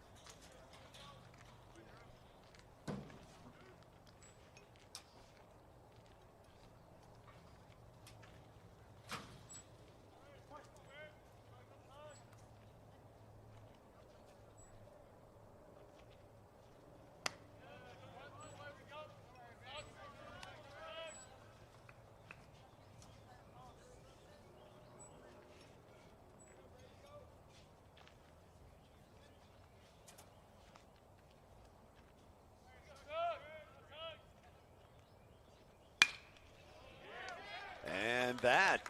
Hit well. So a solid single from Cooper to lead off the inning.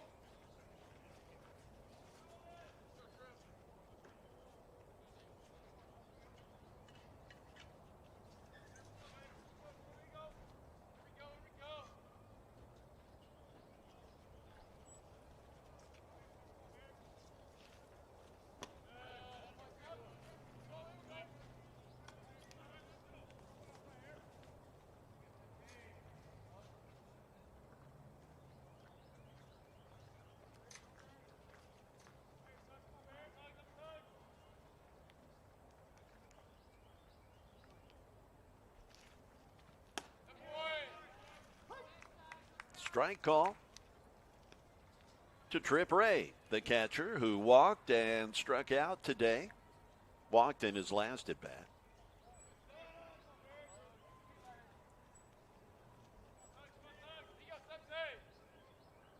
The 1-1. And the breaking ball misses.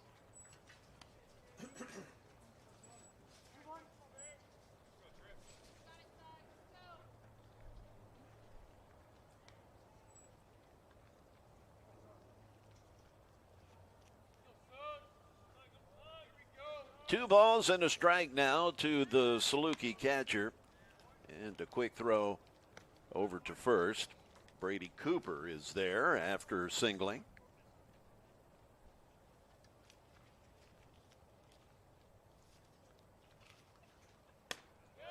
Cooper does have a stolen base this year.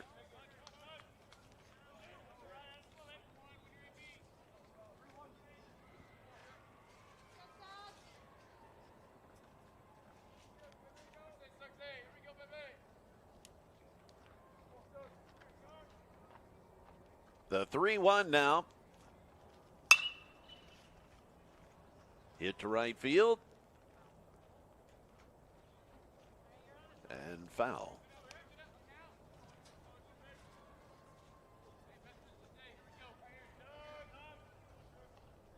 Tripp hitting .325 when the day started with those 10 homers. It's a full count now. Braden Suggs from the stretch. And finds the plate for another strikeout. That's Tripp's second punch out of the day. Josh Caudle, he'd due up next.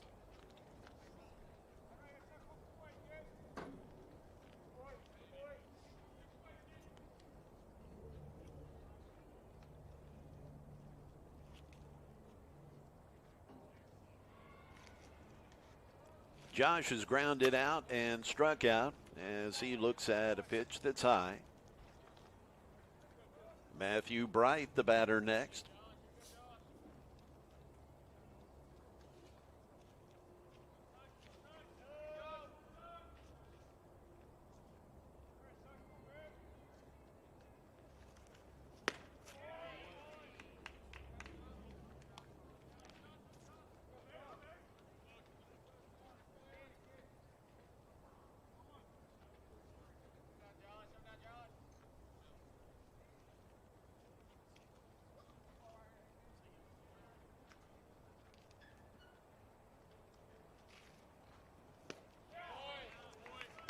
Big cut. Nothing there. 1-2.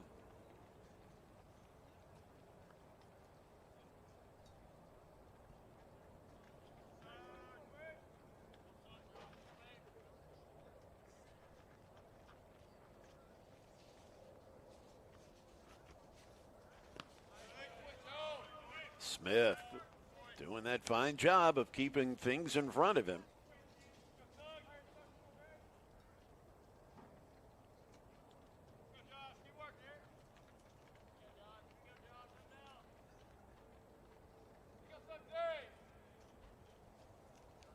The 2-2 now from Suggs is fouled. The catcher Caudle hanging tough.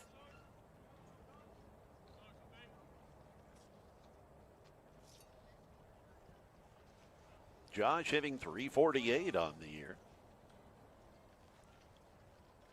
So he does obviously have a good eye. The 2-2 is a single to right field. So 2 runners on with 1 out.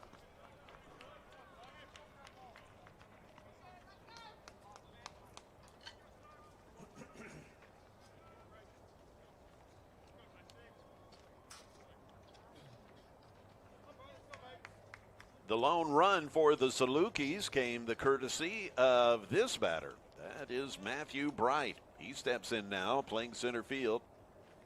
He hit a solo homer in his first at bat. He's also singled.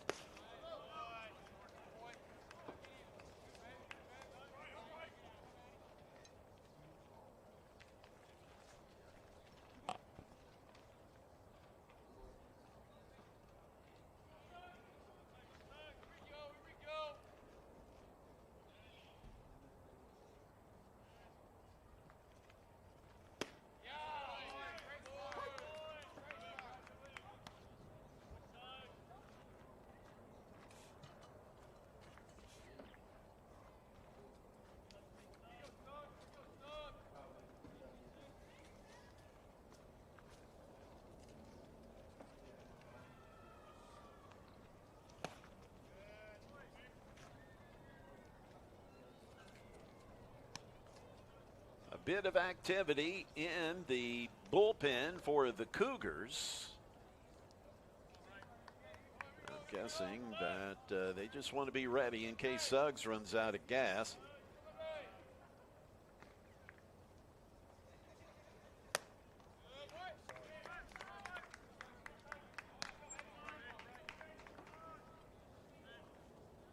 A 3-1 count to Matthew Bright, the Saluki center fielder.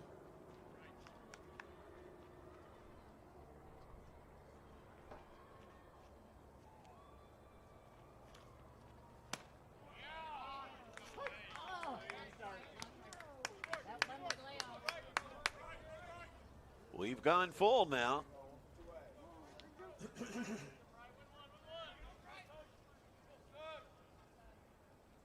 The pitch from Suggs with 2 runners on, 1 out. The payoff. And it's ball 4. Bases loaded. This has been the first real threat by the Salukis today.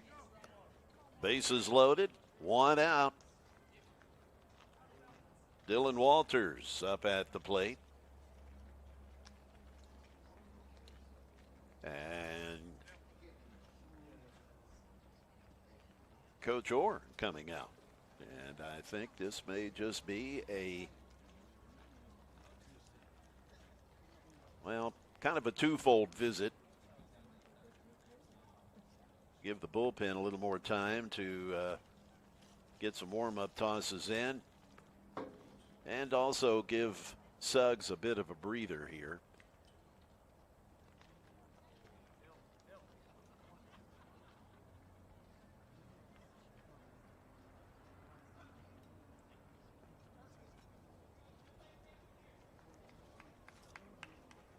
From what I can tell, it appears to be Evan Cope warming up in the bullpen.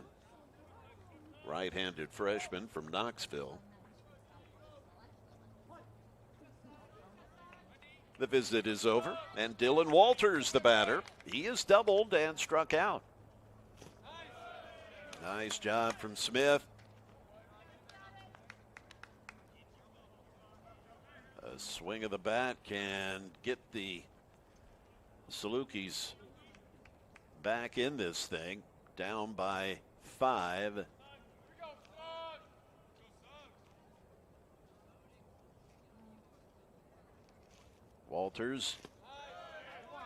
Walters does have 5 homers this year. .313 batting average.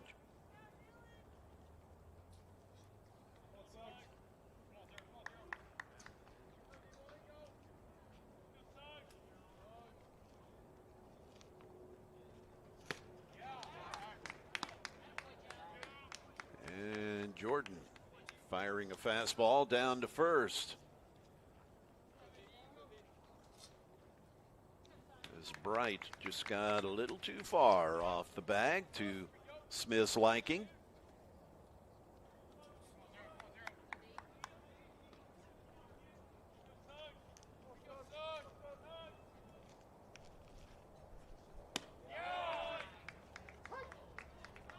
Two balls, two strikes. Never a bad time for a strikeout, but boy, there are certainly optimum times, and this would be one of them. If Suggs can get the strikeout here.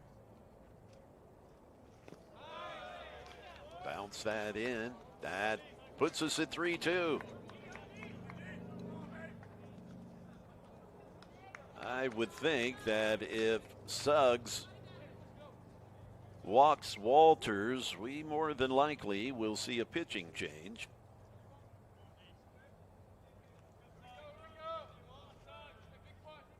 Here's the payoff now with the bases loaded and one out.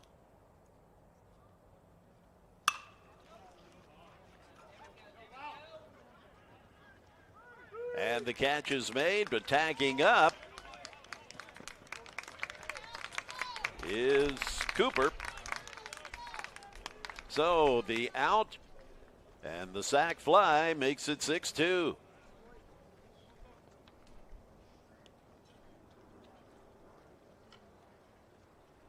So Walters putting it in play to score the run.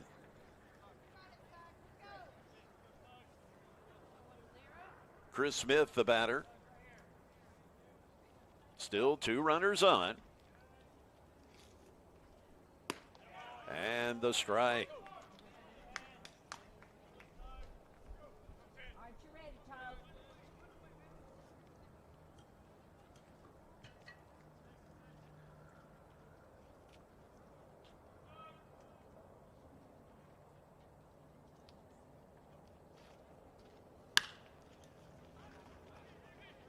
Out to center field. And the play is made by Formby. So Braden Suggs doing a good job of getting out of a bases loaded jam. Granted, one run did score, but boy, that could have been way, way worse for the Cougars. We'll move to the bottom of the sixth on the Game Time Sports Network.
This is Riley Mahan.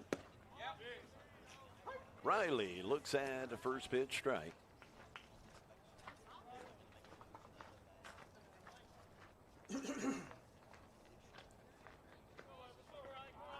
He's been hit by a pitch, grounded out.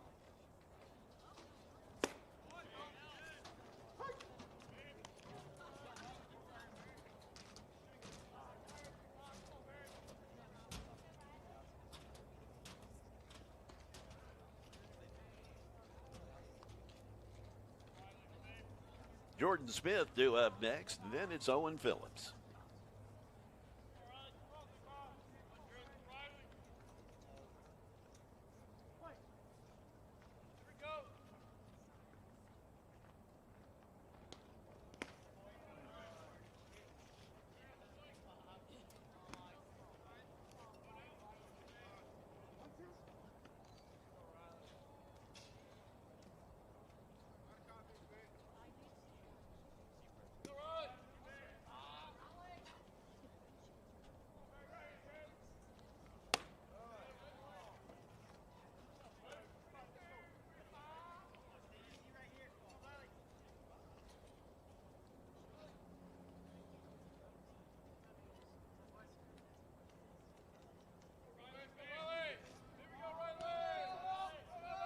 The 2-2 now to Mahan is popped up.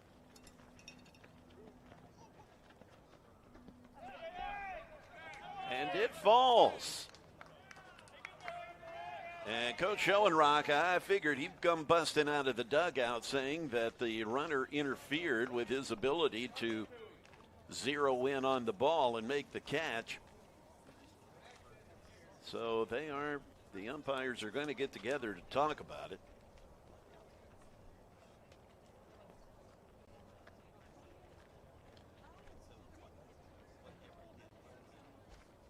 I mean, the first baseman, that's Dylan Walters. Admittedly, he did kind of have to run around the base runner, and I think he lost sight of the ball when that happened. Well, they're going to let the call stand. Coach Schoenrock not happy with that decision.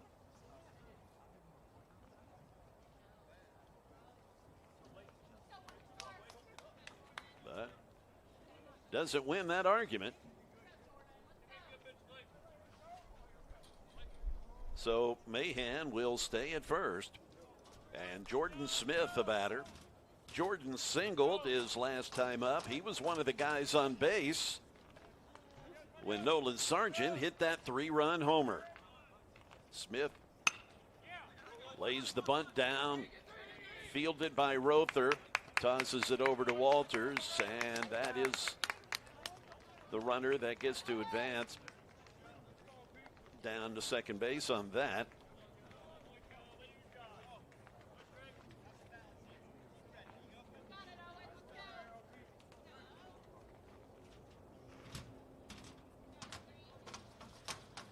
Owen Phillips, the batter.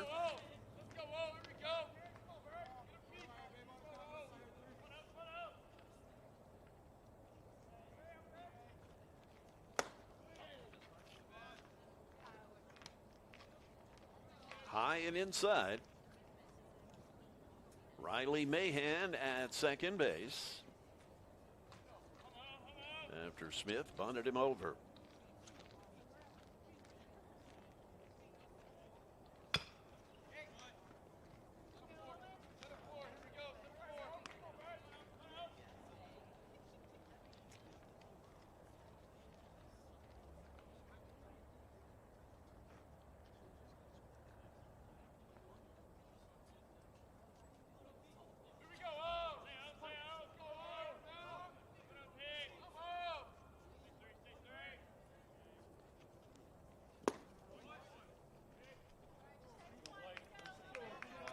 Coming up empty, makes it 1-2.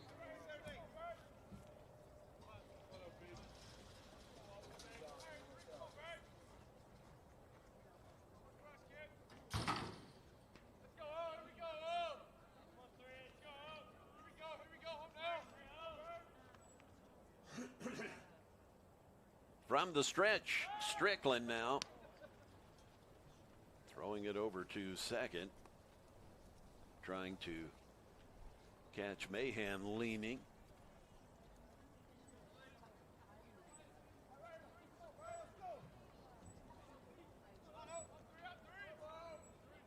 1-2 pitch from Strickland. There is activity in the Southwest Tennessee bullpen. Phillips down on strikes.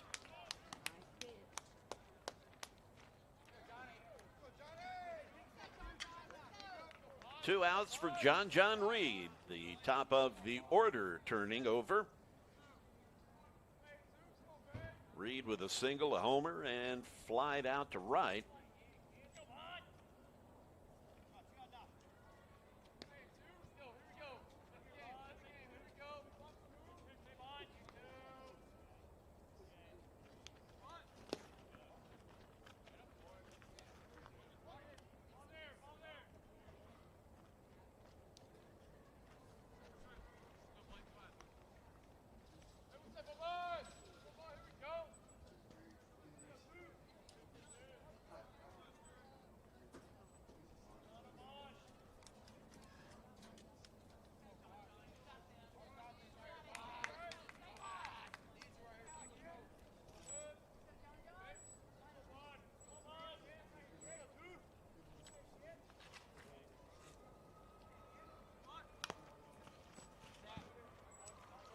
Reed trying to drag one. Sneak on base with 2 outs.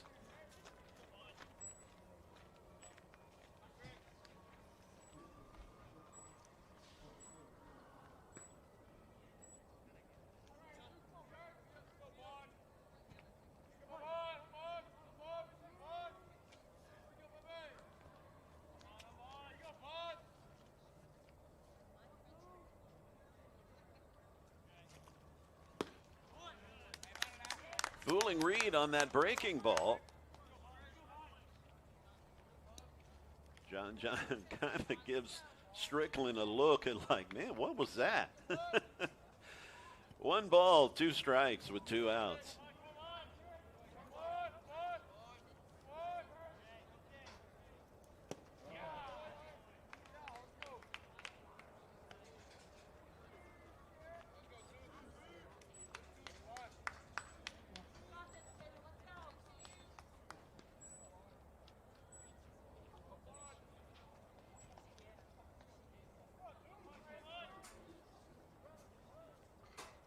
The 2-2 now with 2 down.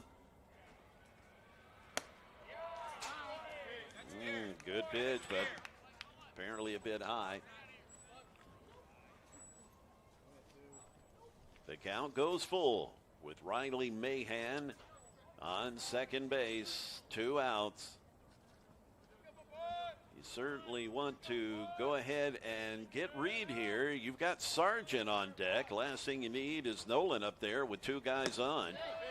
Well, Reed can't believe the strike call as he goes down for a rare strikeout for Reed.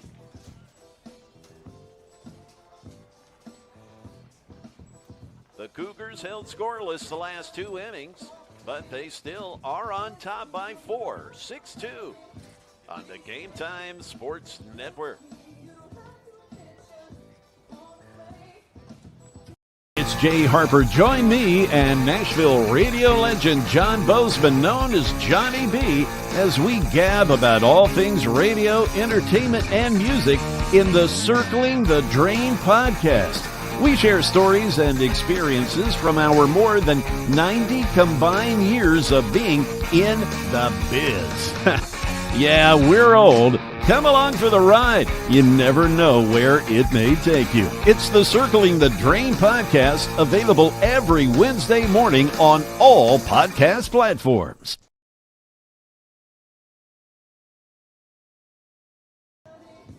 If you happen to be interested in that podcast, you can find it on Facebook, on Spotify, on YouTube, and you can also find it at circlingthedrain.net. We have a lot of fun on that podcast. Talk to a lot of folks in Nashville that you might find interesting. We've had interviews with, Wade Hayes has been our guest, Deborah Allen, a number of other interesting Nashville folks. We're going to have Larry Stewart. You may remember him. He was the lead singer for Restless Heart for a number of years. Larry's going to be our guest on an upcoming episode. Again, that is circlingthedrain.net. It's the top of the order for Southwest Tennessee. Cameron Baker. He is playing right field. He played second base yesterday. Got him out in right field. And it is indeed Evan Cope, who is in the game now on the mound for Cleveland State. Evan, a freshman from Knoxville. And he is greeted rudely with a leadoff home run as Cameron Baker puts a run on the board to make it 6-3 Cleveland State.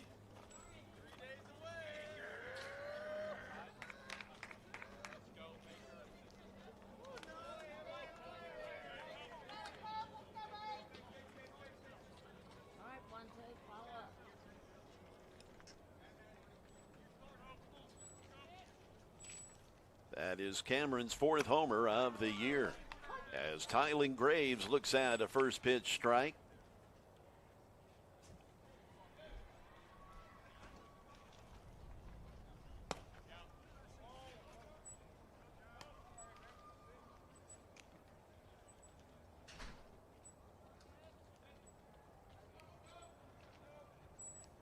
Evan Cope, the pitcher, the new pitcher. This is 12th appearance thus far this season. He's got 18 innings on the year, a 5.50 ERA, a 3-1 record. He has also started a game.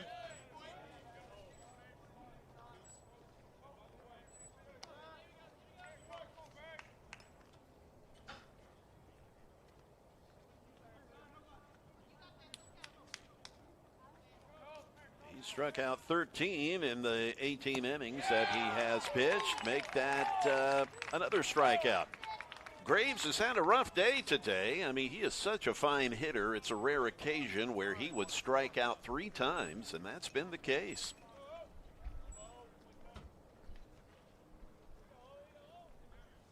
One away for Owen Prather. He's been the strikeout victim a couple of times today at the hands of Braden Suggs.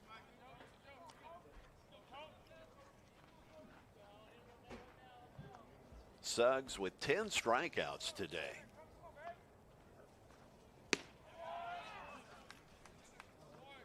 Coming into today's game, Braden Suggs led the TCCAA in strikeouts with 66. So with 76 now. And the pitch misses outside and low to Owen Prather. Brady Cooper, the designated hitter, waits on deck. And he went around. Strike 2.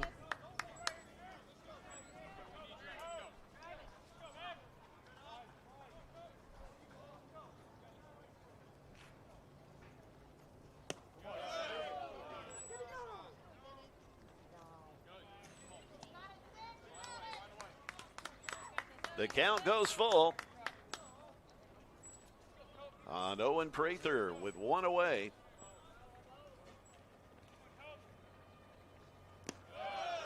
And he loses him base on balls. So we go from a strikeout of Graves to a walk of Rother. Brady Cooper, who singled his last time up, is now the batter.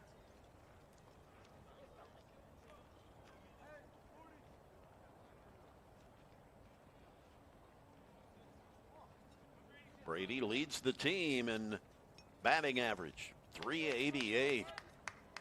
Also has some power with 8 homers.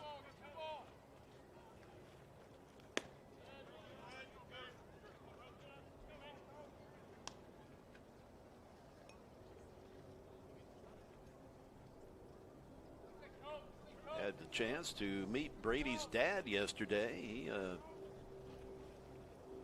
very experienced baseball coach. And Brady Knocks the cover off the ball there.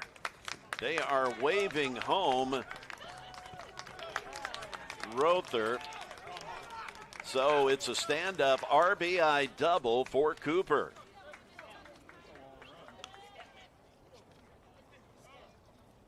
As the Salukis continue to chip away.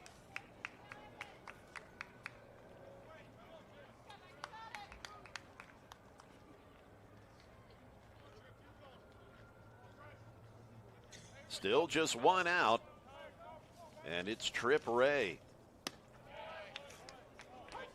He can tie this thing with one swing of the bat. 10 homers on the year.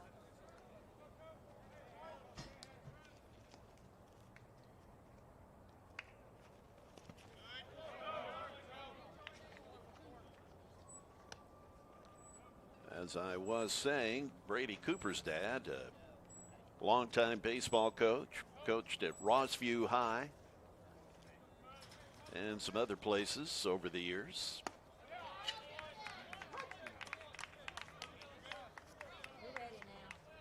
A strike to Trip Ray to make it 1-2.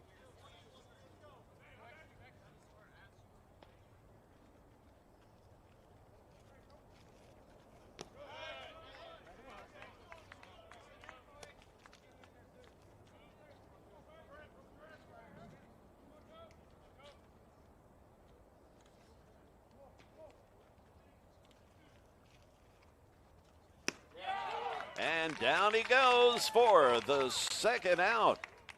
That's Tripp's third strikeout of the day. Josh Caudill, now the batter, the Saluki catcher.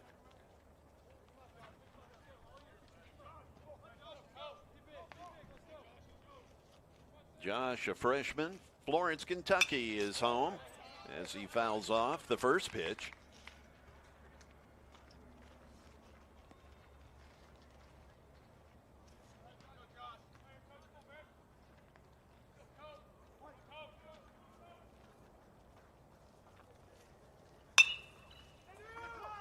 Over to Humboldt, and he makes the play.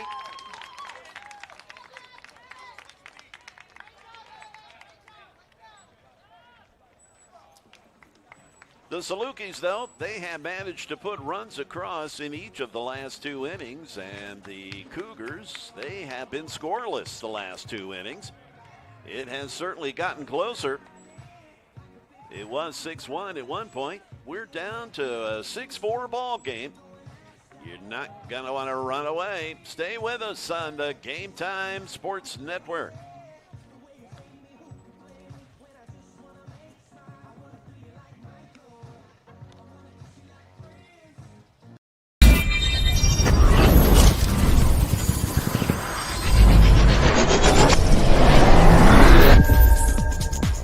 Get ready for the ultimate sports experience. The Game Time Sports Network, your ticket to adrenaline-pumping action where every play comes to life. Unleash the athletic excitement of your school, league, or tournament with our live stream play-by-play commentary, bringing you courtside and field level like never before.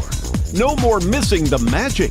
With Game Time Sports Network, witness your favorite teams in real time with expert analysis and electrifying energy.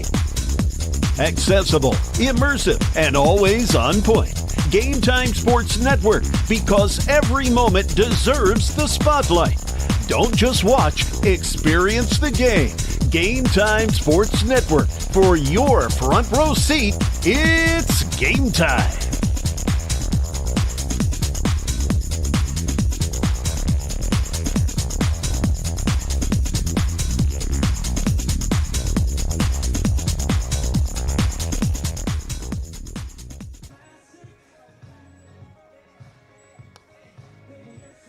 Coach Eric Schoenrock has elected to make a pitching change. Blake Strickland, he certainly did not pitch poorly. I mean, he just faced a Cougars lineup that's just been hitting the ball, you know. I mean, sometimes you tip your cap. Blake was throwing strikes. and the Cougars have been hitting them. But the new pitcher is Lane Elrod. Number 23, Lane, a freshman from Collierville, Tennessee, right there near Memphis. And oh boy, I'm sure he's thrilled. He gets to face Nolan Sargent as the first batter that will greet him.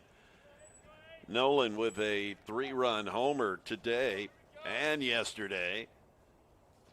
And that 3-run homer yesterday, the walk-off, to complete the incredible comeback victory for Cleveland State, who were down 10-3 at one point in that ball game and end up winning the thing 13-10.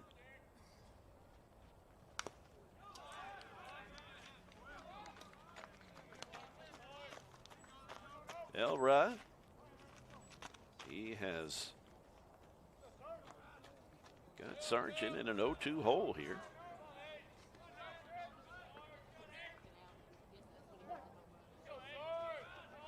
The 0-2 pitch.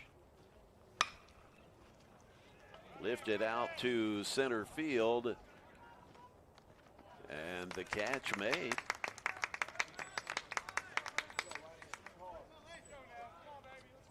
So Sargent is retired on the fly out to center. The batter is Evan Leonard. Evan, no easy out either. As that is socked out to the right field gap. Bounces off the wall. Leonard thinking about running to third, but thought better of it. Lunges back to second base and calls for time. Again, he was thinking about chugging to third and then finally held up, but almost got thrown out at second. The right fielder, Baker, giving it in quickly. I believe it was Baker that caught up to that. I know the center fielder, Matthew Bright, he was chasing it as well. Here is Nelson McKnight. And he is hit on the foot.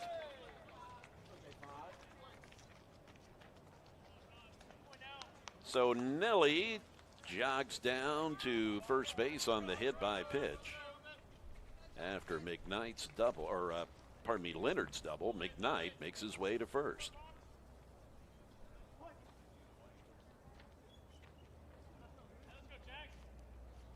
Jackson Humble, he's got a single on the day. Hits it over to Rother at third. They're trying for the DP and get the safe call at first. So they do get the runner at second. That's McKnight.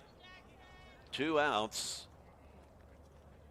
Leonard does make it over to third. So runners at first and third.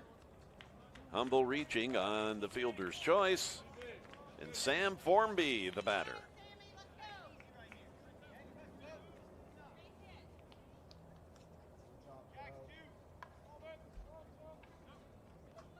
Samuel struck out his last time up, but he has been hitting the ball well lately. He has really bumped up his batting average.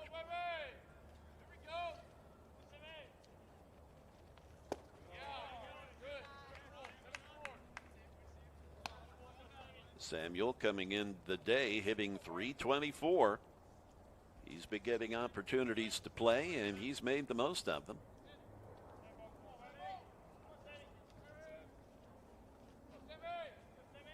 The pitch from Elrod. Swing and a miss.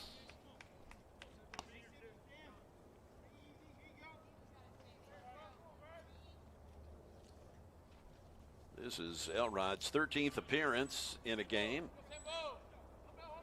He is the top reliever for Coach Schoenrock.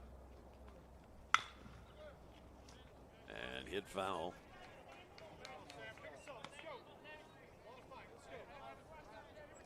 17 strikeouts in the 16 innings that he has pitched.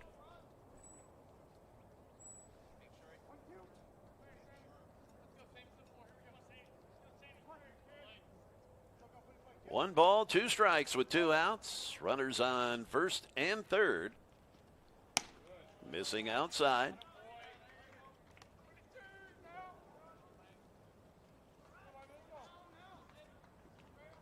Two balls, 2 strikes, 2 outs, 2 runners on, and the Cougars ahead by 2.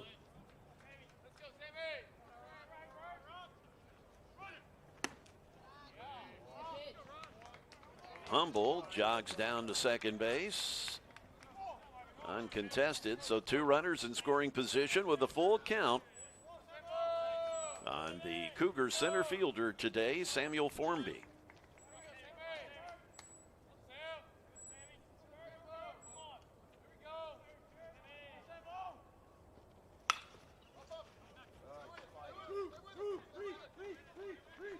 And just not playable. Falling behind the Cougar dugout. We'll do her again with the 3-2 count.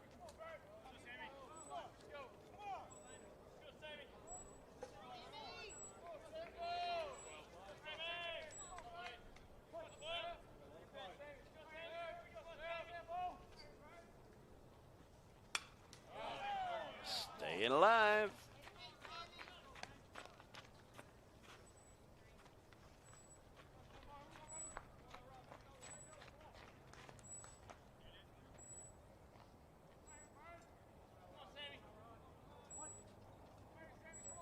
The full count now as Lane Elrod delivers the pitch. And down on strikes. Formby can't catch up to the fastball.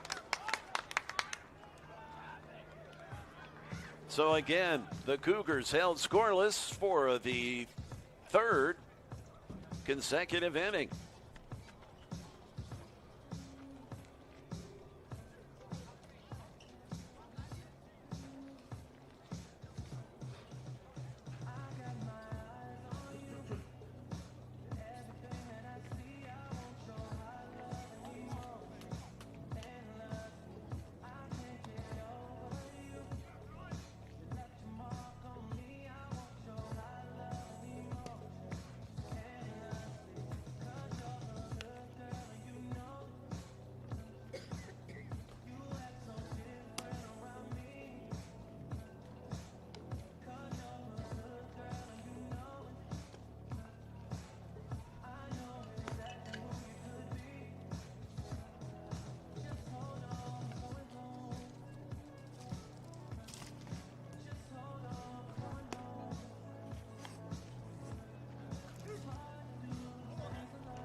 Evan Cope remaining on the mound for the Cougars.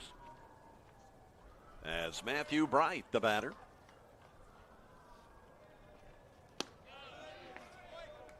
Two and out. Bright, the center fielder, scored the first run for Southwest Tennessee today with a solo homer. And McKnight takes it himself. Nice play from Nelson. 1 down.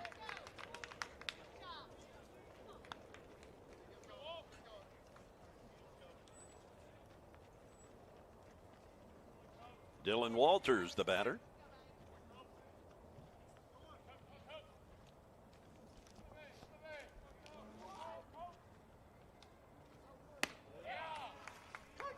First pitch strike from Evan Cope. Chris Smith, the center fielder, or pardon me, the second baseman, is waiting on deck. 0-2 now on the first baseman, Dylan Walters.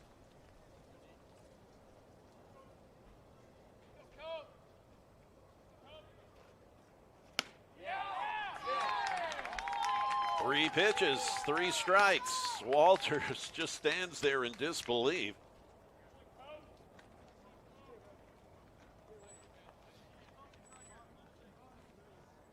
Two outs. Christopher Smith, the second baseman, the batter, the number 9 hitter.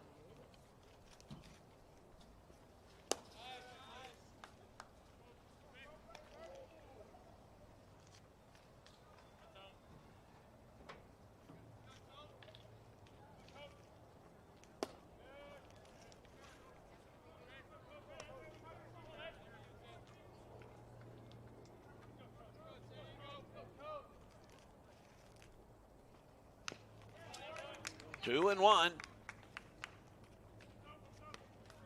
Cameron Baker, who has hit a home run, he is the on-deck batter. Playing right field today. Oh, mercy. Smith got plunked right between the shoulder blades. That's going to leave a mark.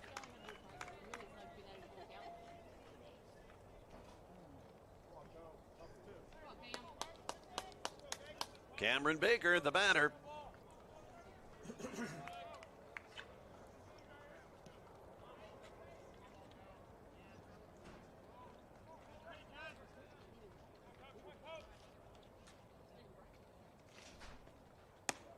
And a first pitch strike.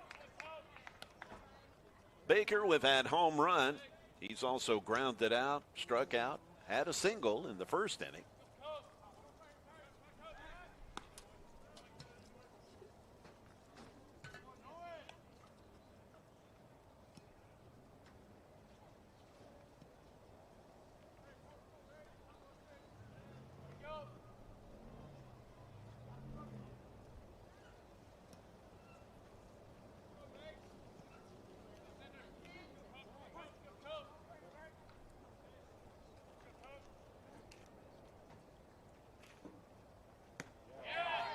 Couldn't hold up.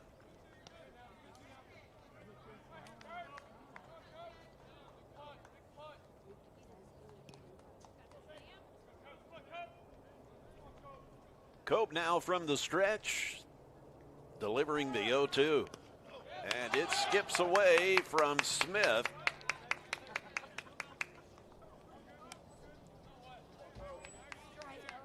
So Smith advances down to second as the ball got by Smith.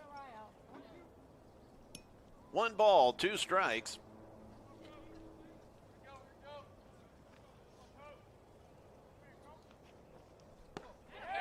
And the strikeout.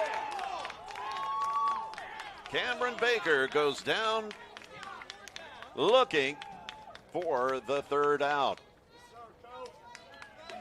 Evan Cope coming in doing the job. We'll make our way to the bottom of the 8th inning. Stay with us. I have a feeling this one's far from over on the Game Time Sports Network.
The left fielder, Riley Mahan, steps to the plate.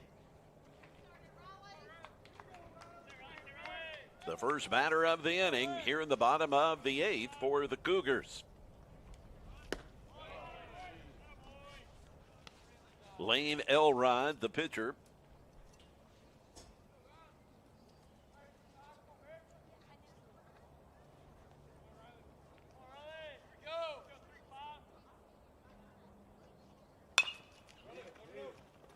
Hit to Graves at short. And a nice throw over to Walters. 1 out.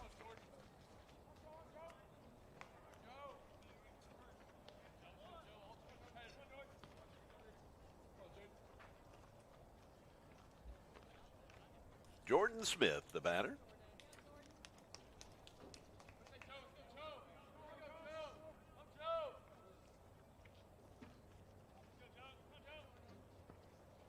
The breaking ball for a strike.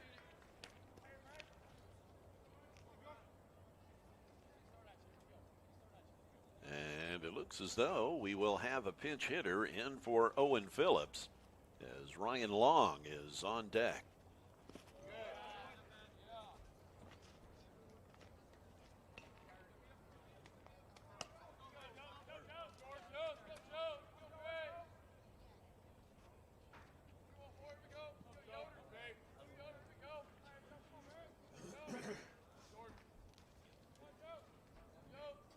The 1-1 right there for a strike. 1-2.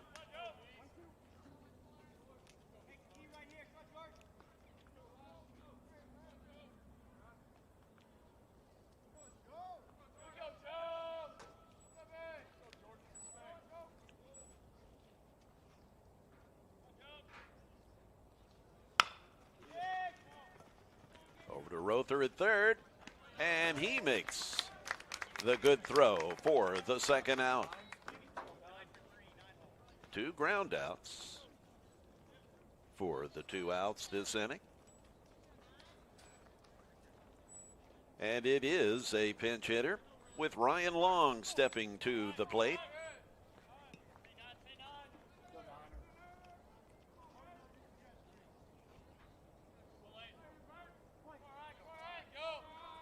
This will be Ryan's 15th appearance.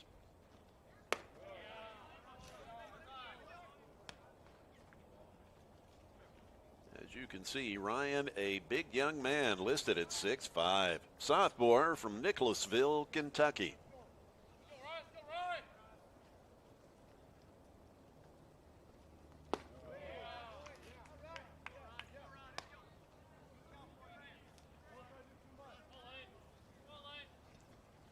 The leadoff batter, John Reed, is the on-deck hitter. If Long can find his way aboard, just barely tipping it. 2-1.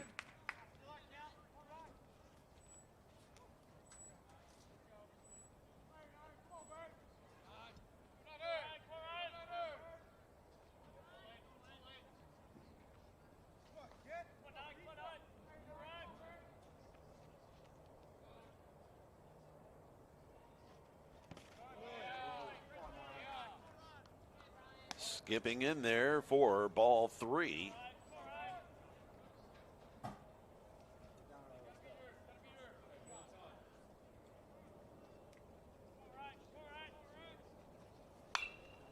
And swinging away on the 3-1.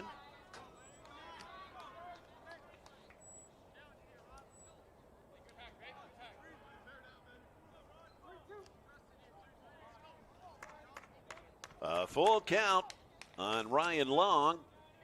You certainly hope that he could get aboard so at least you could get the top of your order back up with a guy on. This 2-run lead just doesn't seem all that safe. And Long does work himself a base on balls.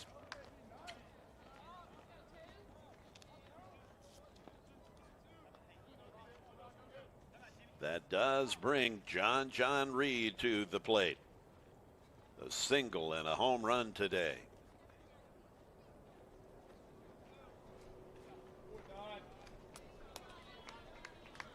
And a pinch runner. That looks like, is that Hank Adams? Didn't quite catch the number, but we do have a pinch runner for long.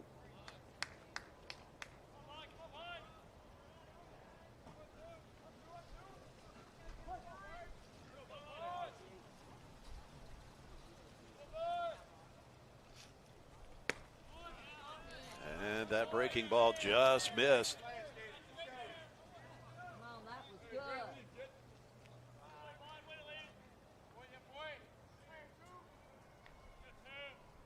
That is Adams, pinch running at first base.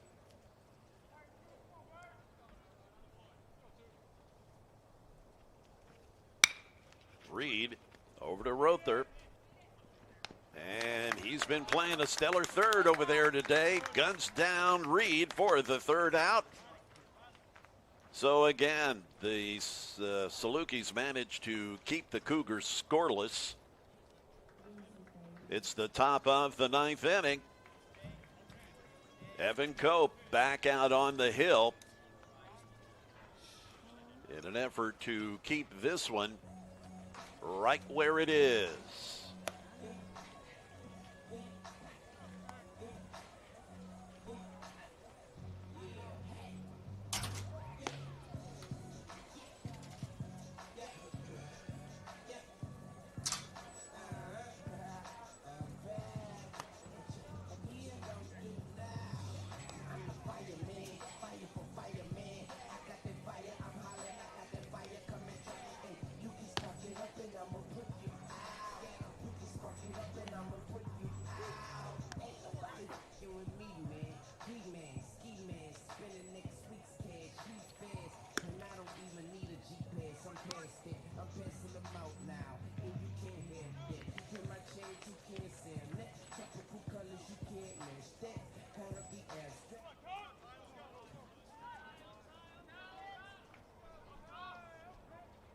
Tylen Graves, definitely a batter you would like to have here at the plate with yourself down by 2. Tylen has been kept off the bases today, aside from a walk, but other than that, he's had 3 strikeouts, which is not a typical day for this fine hitter. Quickly 2-0. Owen Rother, the third baseman, is on deck. So you've got the meet the heart of the order on the way for the Salukis here, down by 2 in the top of the ninth.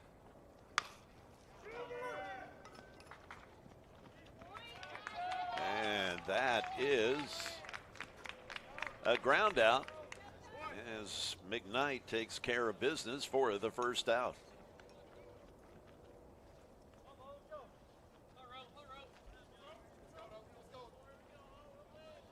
Rother, the batter. As we mentioned, he's played a fine third base. As he swings through, misses that breaking ball. Owen reached on an error. He struck out a couple of times and also walked. And a big 3-run homer yesterday. Ahead 0-2 is the pitcher, Evan Cope. Brady Cooper, who hits the ball. I mean, that guy hits everything thrown up to him. Brady is on deck.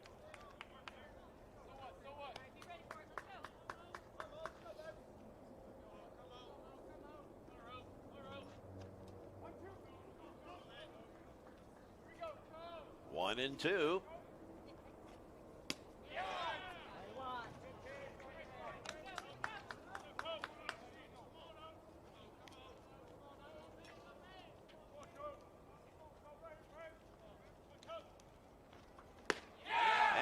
Fastball strike.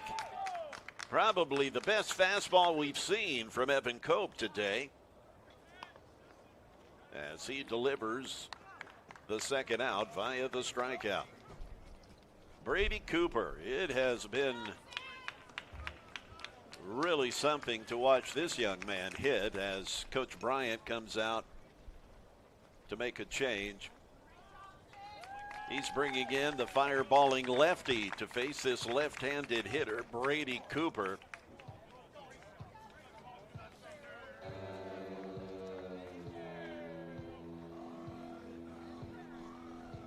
Torrey Robinson will come in to try to finish this one up. Robinson, a hard-throwing lefty. Just a freshman from Atlanta, Georgia.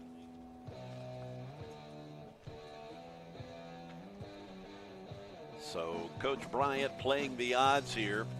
He wants to go lefty on lefty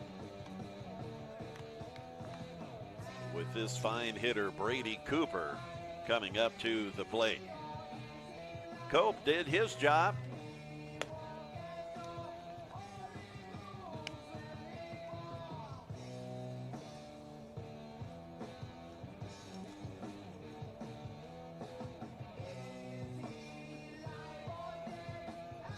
Robinson's job is just to get this one guy out, and it'll be ball game.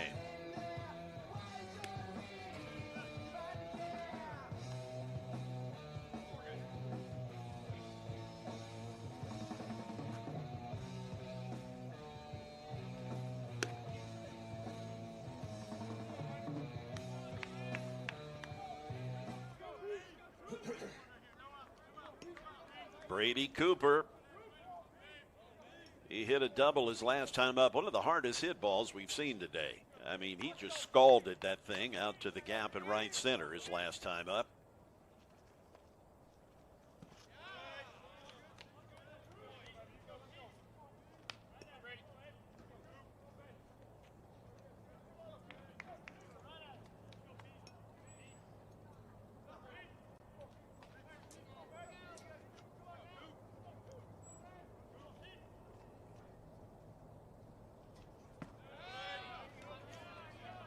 Two and 0 on Cooper.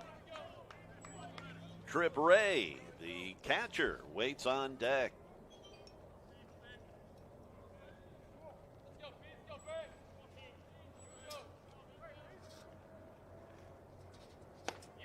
There's the strike, 2-1.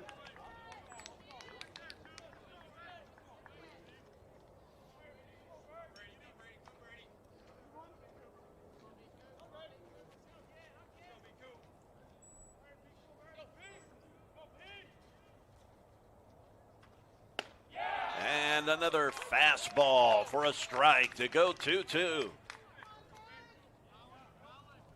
Robinson not very big, but man, he can fire it up there. 5'10" is what he lists at.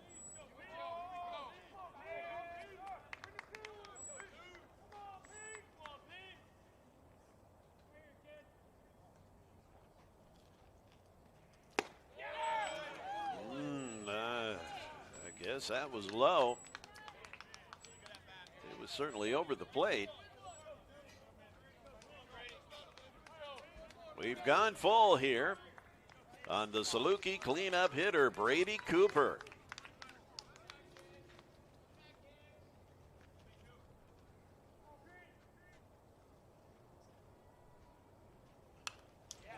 And fouled straight back to live another pitch here for Cooper. And another batter has moved out onto the on-deck circle in place of Trip Ray. It's Chris Henson. If Cooper should reach, it appears we will see Henson. And it is a strikeout call as Torrey Robinson closes it out with the strikeout. Coach Bryant playing the odds and played it correctly as he brought in the lefty to shut things down with the power-hitting left-handed hitter Cooper. And the Cougars come away with the victory. 6-4 the final. The Cougars take the rubber match.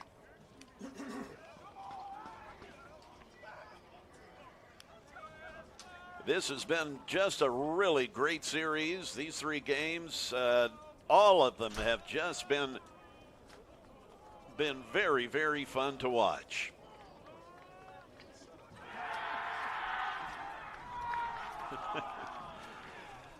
So we appreciate you joining us here It has been a good couple of days of baseball, and it's always a joy to watch these guys. The Cougars take the series 2-1. And I encourage you to jump on over and watch the softball game. Softball actually happening right now. Their second game should be starting, I believe, here momentarily. But Cougar softball can also be found. They're playing Pellissippi State. That's happening now over on the Game Time Sports Network. Yep, GameTimeSportsNetwork.com. You can find Cougar softball. Again, thank you for joining us. It's been a dandy couple of days. Until next time, my friends, I'm Jay Harper. You stay safe.